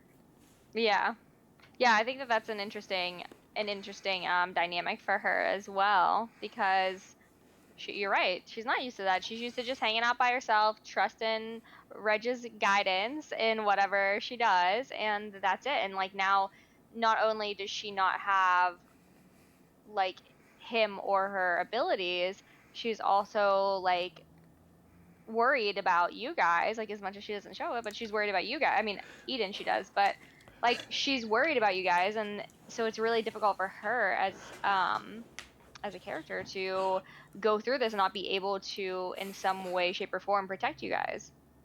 Well, Alan, you were just given a +0 crossbow. Yep. Maybe this is the opportunity and shove you need toward a martial direction. I looked at the options, but You could take rogue and sneak attack. I can't. I don't have the dexterity. You don't have the dexterity. Ha! Mm-mm. Ranger, does that also dexterity? Yep. Yeah, I it's think dexterity Rangers and wisdom. I mean, and wisdom, with, yeah. with the level up I do have 2 points that I can use in the point buy, so I guess I could move them. I was going to use them on something else, but I guess I could move them to dexterity. I believe you only get the points if you are level 6 in something. Yeah, Is so it you, six? take You the don't level get it. Warlock. if you 'Cause yes, I'm not getting it. it's one of the barriers presented by multiclassing. That's rough. So yeah, so I wouldn't work. So I think I'm just gonna continue my warlock path and see what happens with my patron, and if something comes along that I need to choose a new patron, then Michael and I will talk about that and we'll figure it out. Do you know what I'm really proud of in this campaign? Among many things, but this is a good one. The idea of, I love how conflicted and obnoxious this feels, because this is exactly how I conceptualize warlocks, in that your patron being unreliable, or like not giving you quite what you want, or seeming like they're useless at all the wrong times. That's totally baked into how, kind of what I see as like part of, it's like you didn't make a pact with the Knights of Tyr or Helm or whatever. It's like in a 3D hundreds of miles below the plane of Earth. There's like this. There's this like meta effect where I think the Warlock class is now feeling like its overall power has been buffered a bit by this in-character thing that's going on with your patron, and I think that's stuff like that is sometimes hard to do, and I think this cooked up very well. Yeah. I I'm just wondering- Reg already. I'm wondering where Alan would find a new patron. You like go to the patron mart and browse through the patron catalog. I mean, there's some pretty evil patrons right now that are probably seeking people. Yes, absolutely. Although Alan is a Harper, so that would be something she would have to come to terms with somehow, and I don't think that would be something she would do. So Z would do it. Alan would not. Isn't that great though? That like your options are like where just like pray to dark gods or something like that, and then like this seems so heinous, right? But you get that it's like otherwise it feels like you can't do anything. It's like the warlock class. It's like the payday loan place of decisions. Like it forces you to have these. It's like these 27% APR loans, where it's like, well, I have to pay off the the Knights of Tyr, or they're gonna take my kneecaps. Alan, don't you want to just turn out like Lorne? Pray to a dark No. god, get some Yeah. shitty spells? Doesn't Lauren seem wholesome? Yeah, he seems No. great and relatable. Mm-mm. I Yeah, was what if thinking Alan had about, gotten the ring instead of Lorne? I think the ring is a bad ring. Oh, Lauren knows it's a bad ring. He's into it. I was thinking about maybe multi-classing into wizard though, because it would make sense, or sorcerer, because she already has magical abilities. She's been able to use them through her patron. So I feel like it'd be very natural for her to try and utilize the weave in her own capacity rather than using patron. So I've been considering, and I love sorcerers. Love them. But, I hate to tell But- you, but I am not accessing the weave, my friend. yeah, none of us are accessing the weave. And the other one. You better stop it. I you little love this nasties. campaign, man. That's like You guys If you are all take a fucked up. class in sorcerer, I think you will find spells unable to fire. You will find performance anxiety. Erectile dysfunction for spells. More or less. Okay. More like shadow stumble. Ah, fuck. Well, that's the thing about it, is like you guys are. Alan is like technically good aligned. She's like neutral good. Whatever. So I have to like think about her too. Like I'm thinking metagame, but then I'm also thinking like I wouldn't do that. Do you have enough That's strength what to duel into fighter? I have enough strength for fighter. That seems like a Okay. clear path, and that seems like a functional way to gain agency in this world. I hate it. You beat the strongest dwarf you've ever met in an arm wrestling contest. You can tell me you can't wrestle a Can we Baylor? flip that That's go? because Like, no one even remembers that. That's true, actually. That feels like yes. Yeah, Gren, I beat you in an arm wrestling match. Nobody saw it. Uh-huh. Not until Cyric tells me it's live.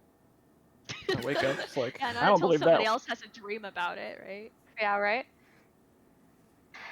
Yeah, but if I multi-class in the fighter, then I have to like keep it. I don't want it. Plus, Alan's not really a fighter. We all do things we don't want to do for the greater good, Alan. Well, maybe not all For of us. Most of us survival. do. The greater something. Greater something. I want to be a fisherman.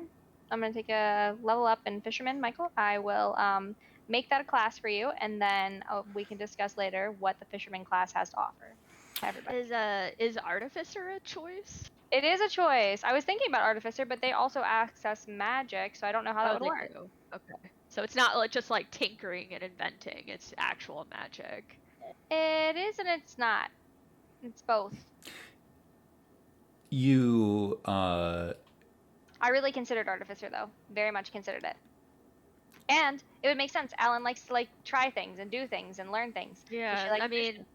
I could artifacts invent a still fisherman sort of ambiguously have their powers, so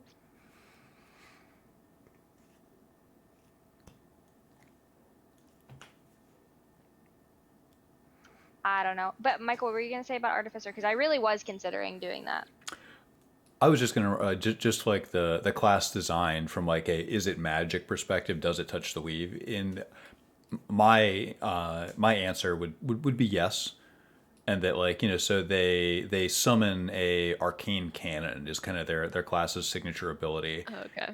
And it's like you're definitely access like you're it's not like you tinker with an object and you put it down or something like that. It's like you summon a object that is the product of tinkering. Some of it is though, and then some of it's not. Some of it is tinkering, where it says like over a course of time you tinker with like you create something. That's true. Yeah, some of their class abilities are resemble something more like mending or whatever, like where like you're physically interacting with an object. Yeah, I'll read over artificer and see if it would make sense to take classes in that, because it would be very Alan, especially to like pop up a turret and then go hide. Like I feel like that would be very Alan. So I could see artificer being something that she would utilize. So it's my theory is like potentially artificer, potentially just keep leveling up in warlock until it makes sense, and just learn to use some weapons. You don't have to answer this, but I'm curious, did Lorne take another level in wizard? Yep. 100%. Especially after today. Gonna double down on his new patron. It's either that or become a cleric of Cyric, so. Hey, you can make like You could have healing spells and stuff. I was looking in my warlock spells for something to help with the necrotic damage, but there's nothing. I will cut that ring off your finger, Sinestra. I will tell you, of all the spells that Lorne would take, healing would not be one of them. I imagine Well, that's yeah, I would imagine that's true, except for the fact that we're currently right now in a situation where none of us can heal. So, just like anything else, you need to think about like what everyone's thinking right now, and not just about like what their stereotypical personality would be. Like, if we're in a situation where everybody is like literally dying and you have the opportunity to take something like that, it would make sense for your character to do it. Some people, Depending. when they're presented with the canonic, so you got harm and you got heal, right? Some people look at harm and they always take harm. Some people look at heal and they always take heal. I'm very much the opposite of that, where I do. I don't do that. I'm To a clarify, Alan, we can only not heal the necrotic damage that we took in the dungeon. Correct. But a lot of us have a lot of necrotic Not damage. actually true, because Grint tried to heal the damage he took from the Baylor, and he could not heal. That's why I tried. there's let me clarify too. So two things happened. So yes. So you said that correctly, and I want to underline something specific you said just to make sure we're on the same page for consistency here. So it wasn't that you tried to heal the damage and the damage was unhealable from the Baylor. It's that you tried to cast a spell and you were unable to cast the spell. Gotcha. So two specific areas here. So I am agreeing with you in that there's an observation here that necrotic damage from the shadows is unhealable, and then also in addition to that, that not everyone can cast spells right now because the weave isn't accessible.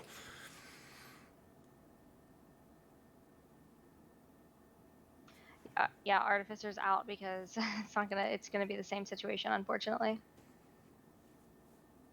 I always Would wanted have been cool though. to set a game in the spell plague. Well, you did, jerk. No, it's I love failure in terms of like story. I think that's where you get the strongest Same. characterization. Mhm. So this is fascinating to me.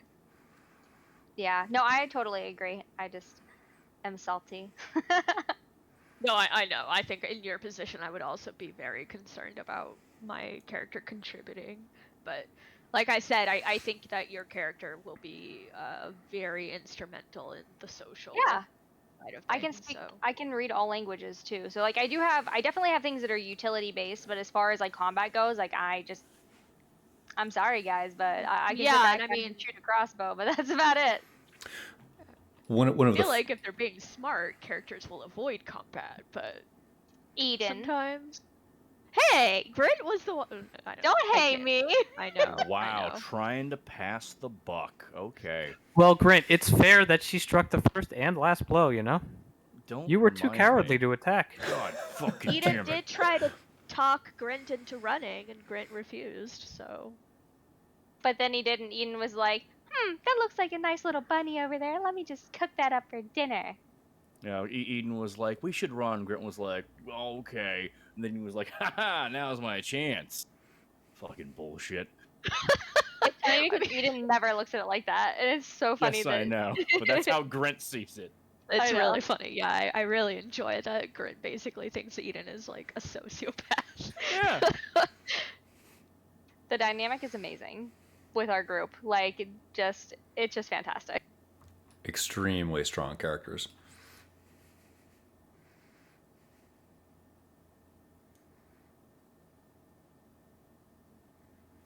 And I assume Grint took another level in fighter. Yep. Grant's a fighter? Only rolled 5 health, though. Kinda hurt. Oof. Okay. Yeah, fighter / cleric, I think, right? Yep. Oh, damn. I did not know that. I assume because of action surge being a fighter ability. Yep. Oh, I I think guess in I character we're meant to assume that he's a cleric of Tempest. But it works though, right? That's right. Level 1 fighter, you get a fighting style, which is kind of nice because I could literally just take archery and be a ranger without being a ranger. It A better is ranger, actually. mechanically generally appreciated that fighter is the better ranged shooting man. Aesthetically, though, Fighter is just Oh. a martial class. It's an omnibus class for I use a sword or bow or anything to stab slash bludgeon slash shoot you. Fighter's not necessarily Grint, you know. It's both the archer, the town guard, and the thug in the alleyway. It is the mechanical traipsings of a thing. Like you could. My last character was a dancer, but it was mechanically a monk. Right. That's so funny. Yeah, I've never even wanted to or tried to play a fighter. I think at one point I thought about being a cavalier. I don't know. I Paladin? don't remember. Yeah, maybe. I don't know.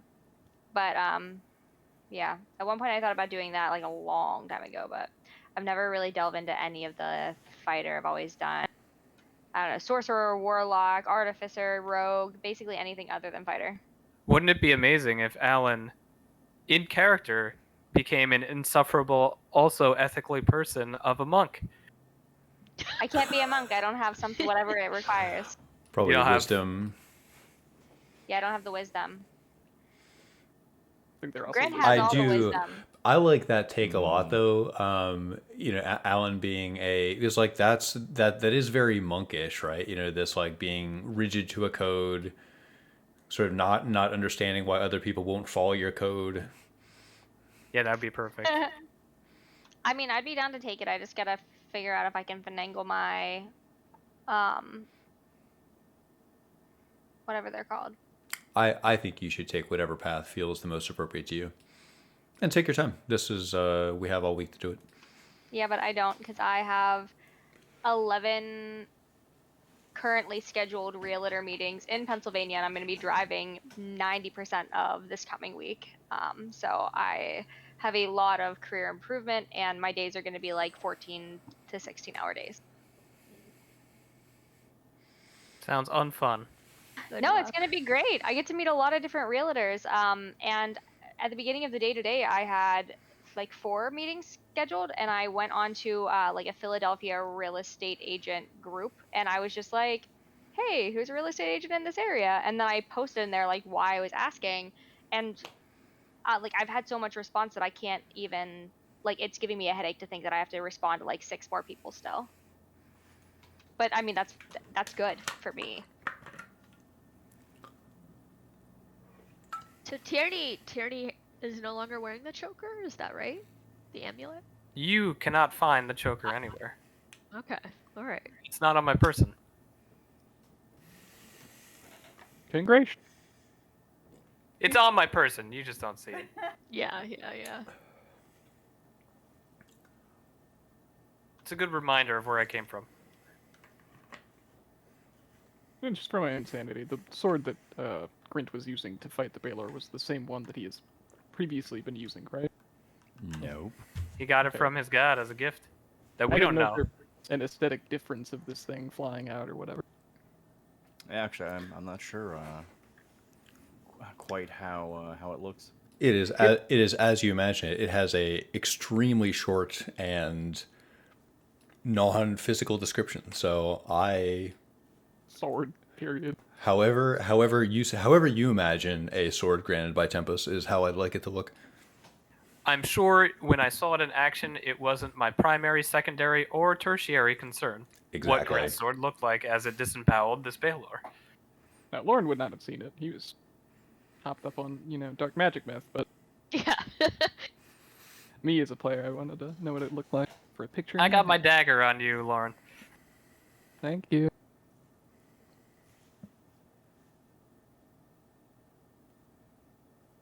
Speaking of which, who got the dagger from the +2 dagger? That would do who? That went to Eden. Eden. Okay, yeah. That went to just Eden, yeah. trying to keep track of all this stuff. Grant, like everyone was like, "We need weapons," and Grant was like that scene from The Matrix. He just opens up the fucking coat and there's just swords hanging there. That was really good. What are you buying? Nice. Grinch is papered with armaments, as it should be. Yeah, I mean, he picks up. That's how I played him. Originally, the first time I played him in another campaign, he was a weapon collector. He was always collecting shit. I've always Grint is imagined a storied man.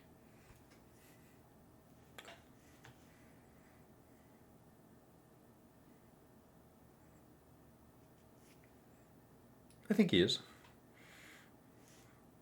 I mean, just didn't know that you'd played Grin previously. It can Yeah. be really fun to put the same character in a different set of scenarios, and they blossom into something completely different. Yeah.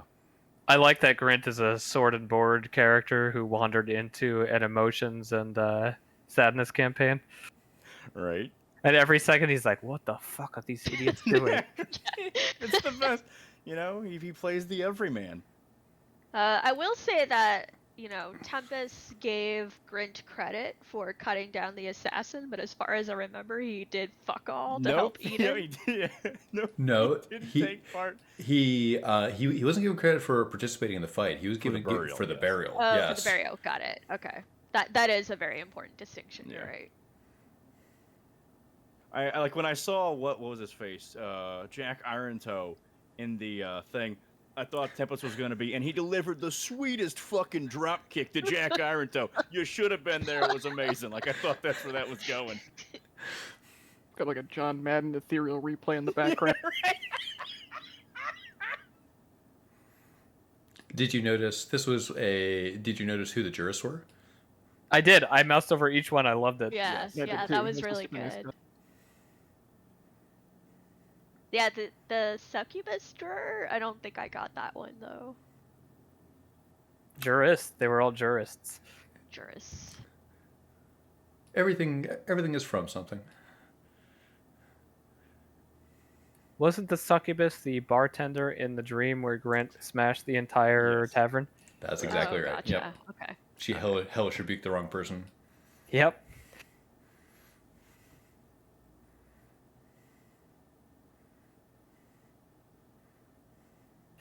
Alan, what other stats do you have that are not 13 or above? It was honestly just wisdom. And not dexterity? You have 13 dexterity? No, I had 12 dexterity. Oh, what a tragedy. I know. Well, Michael, are you okay with me moving things around? Like, would you be okay with me taking out of charisma and putting into the other two categories?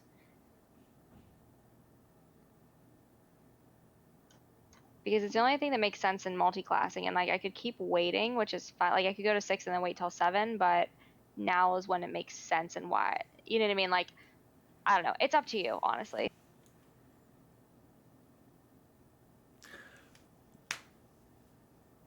I think you should juggle stats around if it makes sense. If you're doing something like moving your dex from 12 to 13 in order to make a multi-class work that feels thematic, I think that's totally reasonable. Okay. Yeah, Espe- because they weren't very far off. Well, okay, wisdom was far off, but I'm taking away from charisma to put into wisdom to make it work. Yes, I think if you correct it using the point buy tool, so to speak, where you are removing it, yes, I think that's fine. In order to, if you recall, during session 0, when we wanted to make Grint's kit a reality, we simply adjusted his wisdom to make it work. Because I thought something thematic was preferable to, futzing with them. We'd rather have something cool that fits your character than something that's rigid to stats you rolled 6 months ago. I agree. Yeah. I didn't realize I had to have 13 wisdom to be a cleric. I didn't know that was a thing, so I didn't put a stat there that would have made it there. I could have moved my dexterity around and it would have worked. I just didn't realize it. We're all Yeah, on I'm definitely the same regretting side. my -1 strength now, but it'll be funny. It'll be great. One of the things I liked imagining for Eden during character creation is like, and this was like one of my first like mental, like I read a lot of these like quick studies for characters, like what do I imagine this character doing or whatever. One of the first ones for Eden I imagined is, so Eden likes glaives, right? But you figure he'd have a really hard time like actually carrying one around. So like you can imagine Eden being like, oh, I have so much money, I'm gonna buy a glaive, this is gonna be sick. And then it's like he can't get it up the stairs, and like it's like a total Yes, fucking exactly. like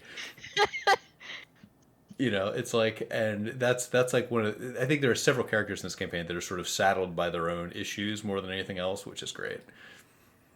Like Dave said, it's like it's effectively an Elves and Emotions campaign. Also, Alan, I don't think we give a shit what number's on your character sheet. And if you roll insight at +2 instead of +1, I don't think anything is realistically affected. I know. I don't even know what's on your character sheet. It doesn't fucking matter to me. I know. It's just that I personally am like very like by the books. You're Like, rules oriented. yeah. You're playing like a chaotic character as a lawful human, okay, and so I'm here's the playing a thing. lawful character as a chaotic human. I always play chaotic characters, always, because like I mentally would love to be chaotic, but I mentally cannot be chaotic. You should step into So my world. why? I'm an imperfectionist. No, I'm a perfectionist, like I can tell. hardcore perfectionist. Like I can't even. My, Michael and I, when we worked at PNC together, like I could not refer people to investments because I did not understand them. And I did not have the capability of being like, yeah, you should do this without knowing what it entailed. So we had multiple conversations about investments. I think you two have extremely dissimilar personalities in many ways, and it's when crafting a D&D group, it is extremely helpful to have people like that, where you have people who are inherently, I think, rules followers, and people who are inherently sort of rules rejectors, and then we sit down and play a social game together. Yeah. It's funny though, because I'm very much a like perfecter. Like as in whatever the rules are, like they can be mended. So I'm like chaotic in my own way, but not in the type of way that characters are. I'm always trying to change the rules and make things more in line with being. I don't know what I'm trying to say. Anyways, yeah, I'm just really passionate about process improvement. So whatever the rules are now, like they could be changed to be better. Just the way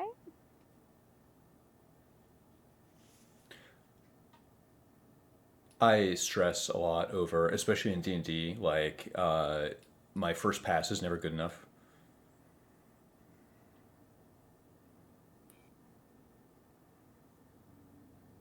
So do you mean that you like go back over everything multiple times?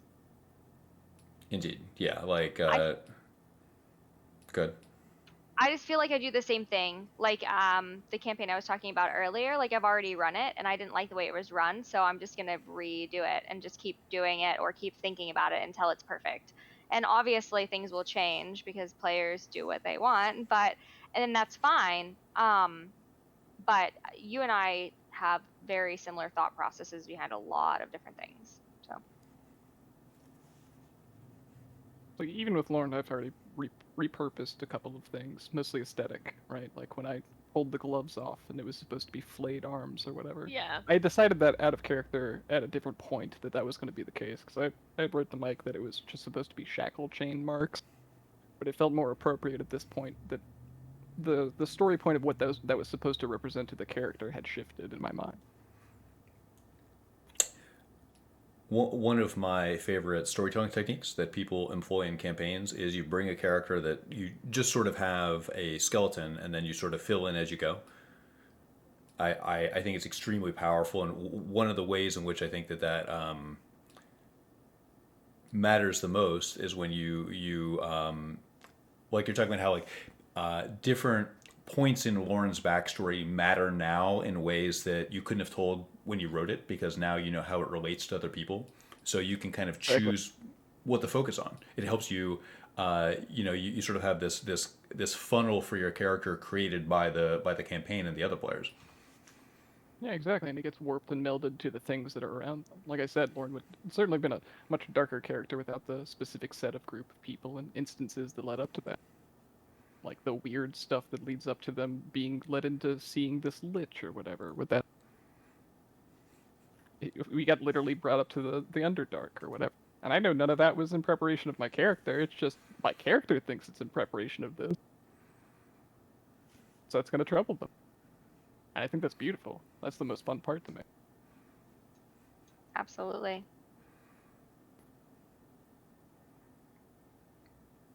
I thoroughly enjoy the fact that we have so much freedom.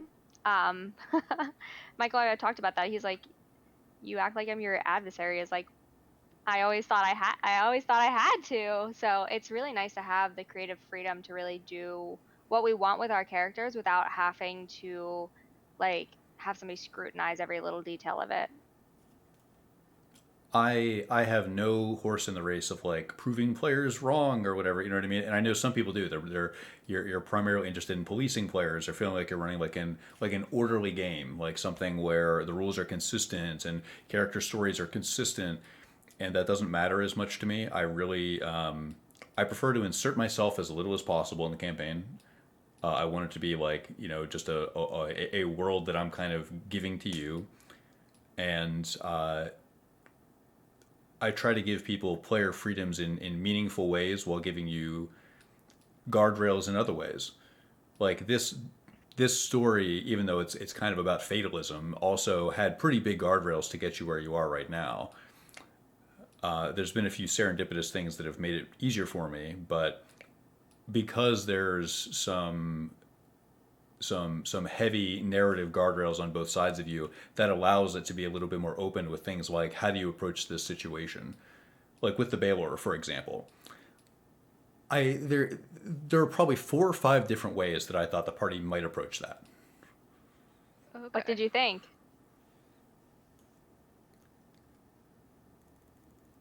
I'm curious what you thought in your headspace. Well, there were a few things going on that map and in that scene that could have taken precedence, and the party was very focused on the immediate combat threat of the Baylor. And I thought the most likely scenario was people would size it up and you would just run. That's what I thought the most likely thing was, to be honest. And then I sort of thought the denouement of that scene would be people arguing over who the cowards were. You know what I mean? Like that was sort of, if you asked me to bet what was going to happen when I gave you that map, it would be that everybody would say, well, rationally, let's just run. And then on the next map or whatever, it would be, you started running first. No, you started running first. That sounds like us. Yeah. That's what I wanted to happen. I thought people might try to talk to it. I thought there might be some conversational attempts. I really considered it. If you speak the same language as something, it's hard to resist. This is kind of like what's like the ultimate dungeon trap. There's a hole in the wall. It's about the same diameter as your arm. It's like Yeah. it's like the exact same thing with like, there's a demon barking things in Abyssal. Does anyone speak Abyssal? This is like the ultimate shitpost, right? Because it's like designed to capture. It's like, yeah, of course I do, and I think it's very realistic to where it's like, yeah, I speak the same language. Let's yell it out. And this Failing your Baylor, friends. Baylor's only say one thing, and it's like a variation. I'm going to suck the marrow out of your bones, Yeah. But of course, Alan doesn't know that. No, of course not. I like how one scene before I was like, oh, I bet there's demons fiddling around after the fall of Myth Dranor. Then the very next scene is like, oh, a demon. The pieces had already been planned. Yep. I do think it's really funny that the reason Lorne was in that temple to begin with, or at least what he told the party, is he was looking for something. And he couldn't find it. And where does this ring of magical power come from? The chapel that that you were you- hiding in. You got on a 1? Well, I'd Not all- already searched. Yup. Not all bad things come from a 1. Sometimes you get great story moments, like your character getting shipped in the middle of a nice transaction among friends. That's actually like a really interesting way to do things, though. With him crit 1ing instead of not 20ing, like maybe sometimes having a super low number that you need in order to get something, where you just stumble across it by accident. But whereas if you were actually looking for it, you would just not see it. Also, it could be construed that the ring is not a boon, Yes. and therefore the that's one what I was granted me saying. not a boon. It granted me Yes. like a Thank cursed object. Huh. I do really love that I don't understand your method to this specific mechanical madness here. When you have the party roll a d100, I don't know what we're gunning for, So there's absolutely no relief from the die is cast on Yukino. Yep. Are we trying to roll high? Are we trying to roll low? I don't know. On most tables, it tends to resemble like a wild magic table, right? So higher is generally better, but realistically, you're often looking at what was the order in which I thought of things. You know, like if you're starting a D100 table and the demarcations are at tens or whatever, you know, there might be 10 random encounters or 10 weather variations or whatever, and you know you might have stuff like 10, you know, 0 to 10 thunderstorm, 10 to 20 fog, whatever. But you know, higher might not be better, just different. Exactly. I just really like the fact that we have that happening. There's obviously mechanical stuff or a veil of mechanical stuff in the background, and I have no idea what's going to come up next. That's very. Because obviously we rolled 100, we're like, oh yeah, we're going to fight like the obvious treasure in the next one or whatever. You roll a 42 and you're like, maybe it's Baylor.